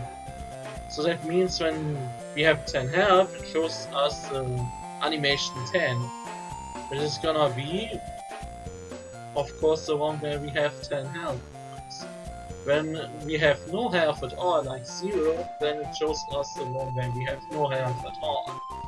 And so it goes on. So also what I'm gonna add is now a test key in order to increase and decrease our health, so we can see if it's working correctly. So this is gonna be plus and subtraction. Plus and minus. So yeah, global. So when it's pressed, no, not when it's hold down, but it's pressed. So plus means we get a 1 player health, 1 additional player health, and minus means we lose 1. Now the problem with getting and losing 1 now is that we have no caps, so that means when we get lesser than 0 health points, we get -1, and the graphic then simply resets to the one where we have maximum health. Or not. No. That's strange. Ah, okay. The problem is otherwise. When we have less than 1 health, then it changes not its graphic, it stays on the 0. But when we go forward and have like 10 health and get an 11 one, it repeats back to the 0 one, so this is not what we want. So we need a cap. So I'm gonna add a cap for both, and we're gonna add in for this pre-systed main control event, which help us like with codes. So I'm gonna put in the codes for debugging the health as well into this one. So this is gonna called object main. This is the top event now from our objects, and it is the highest negative deep. So if it has graphics somehow, it will be displayed over everything else. So what we're gonna do is add a step event that simply says if the global player's health is smaller than 0, then make it 0, and else when it's higher than 10, then make it 10. So now the player cannot have more than 10 health and cannot have less than 0 health. Which makes sense, or it would be strange if it would be so. So now, yeah, those events we can just copy paste into the main one, and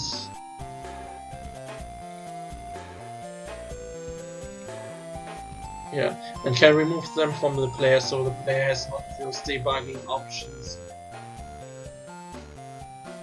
So when we need to find our debugging options, then we can find them all in the main event. That's where the restart game.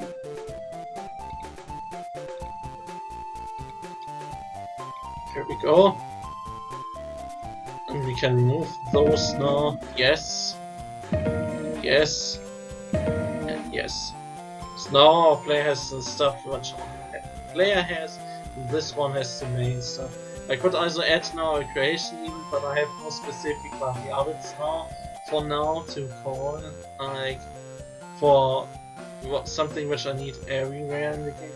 So I'm gonna put this object beam at the beginning, so in the start up one, so it will only be loaded there.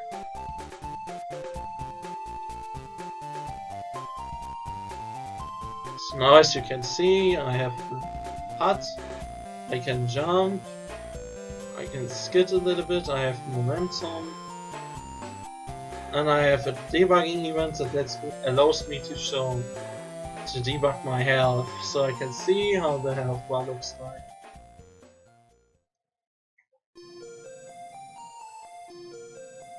That's nice. And I also have a proper working camera now. I can duck, but in order to do everything related to that, we need, as I said, still more progress. And I doubt we will make this progress today, but in the next live stream we're gonna do more on this. So what I'm gonna check as well is if I can go to the forest, to the site as well, so it's showing this site according to this one. So what I'm gonna do now is I'm gonna show a nice trick if you are lazy with tile, with collision, sorry. If you have really no bottomless pits or something in between and something like this. I mean, I will keep one bottomless pit as a test, but if you have something like this, you can do like something like this. You can go on its creation event that happens when it's in place. It's something like a special code for this instance. So I can say stretch yourself with the image X skill and then the number of times until the end of the screen. So X position, no, room width, come on, showing, there we go, room width, subtracted X position, so I didn't need it to do something more. So room width, subtract X position divided by 8. That should be right. So I enable the visibility of them now, so I can see where the collisions are. So everywhere where those blocks are not placed, you can fall through. And here is a block now. It's only white because of the white border and it's so long.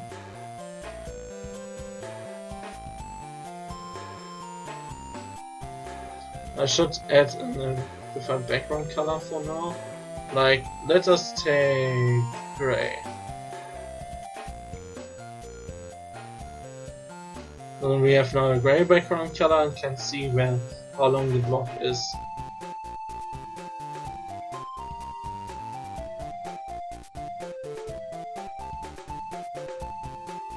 It seems way too long. Yeah, it's way too long. So I did a mistake. Stupid me.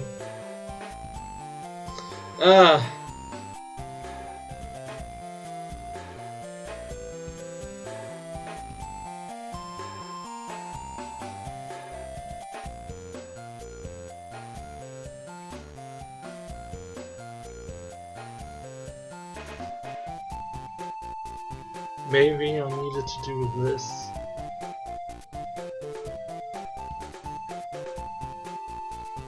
Many things I did also were because of trying out this stuff.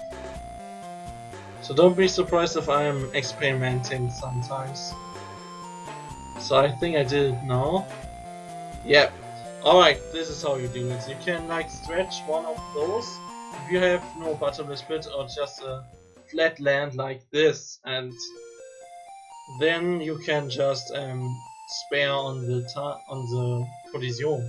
But this works only if your collision is not dynamic loaded. Like if you are disabling collision to get more performance, then this will not gonna work so well, because yeah, it will fade out much faster, I guess, and when it reaches a certain point when it's getting out of the screen, it will vanish and therefore your collision goes away. So if you do small rooms or something in your game with not as much huge rooms, this is gonna be an easy tactic to not use so much stuff in a room at once. And this is a Game Boy Color style game like Kirby. And the stage and rooms layouts aren't that huge since these days, so it's fitting, I guess, that we can use this here. Another strategy would be like you could give an event, you could code the blocks, so when you give them a variable during creation event, then they automatically do the stretching for you until they hit the next block or something like this. Something would be also cool, but it is also great when you can place the blocks manually. So you can still place the blocks manually, and I know, but sometimes you don't want to code and just do it like that. Alright.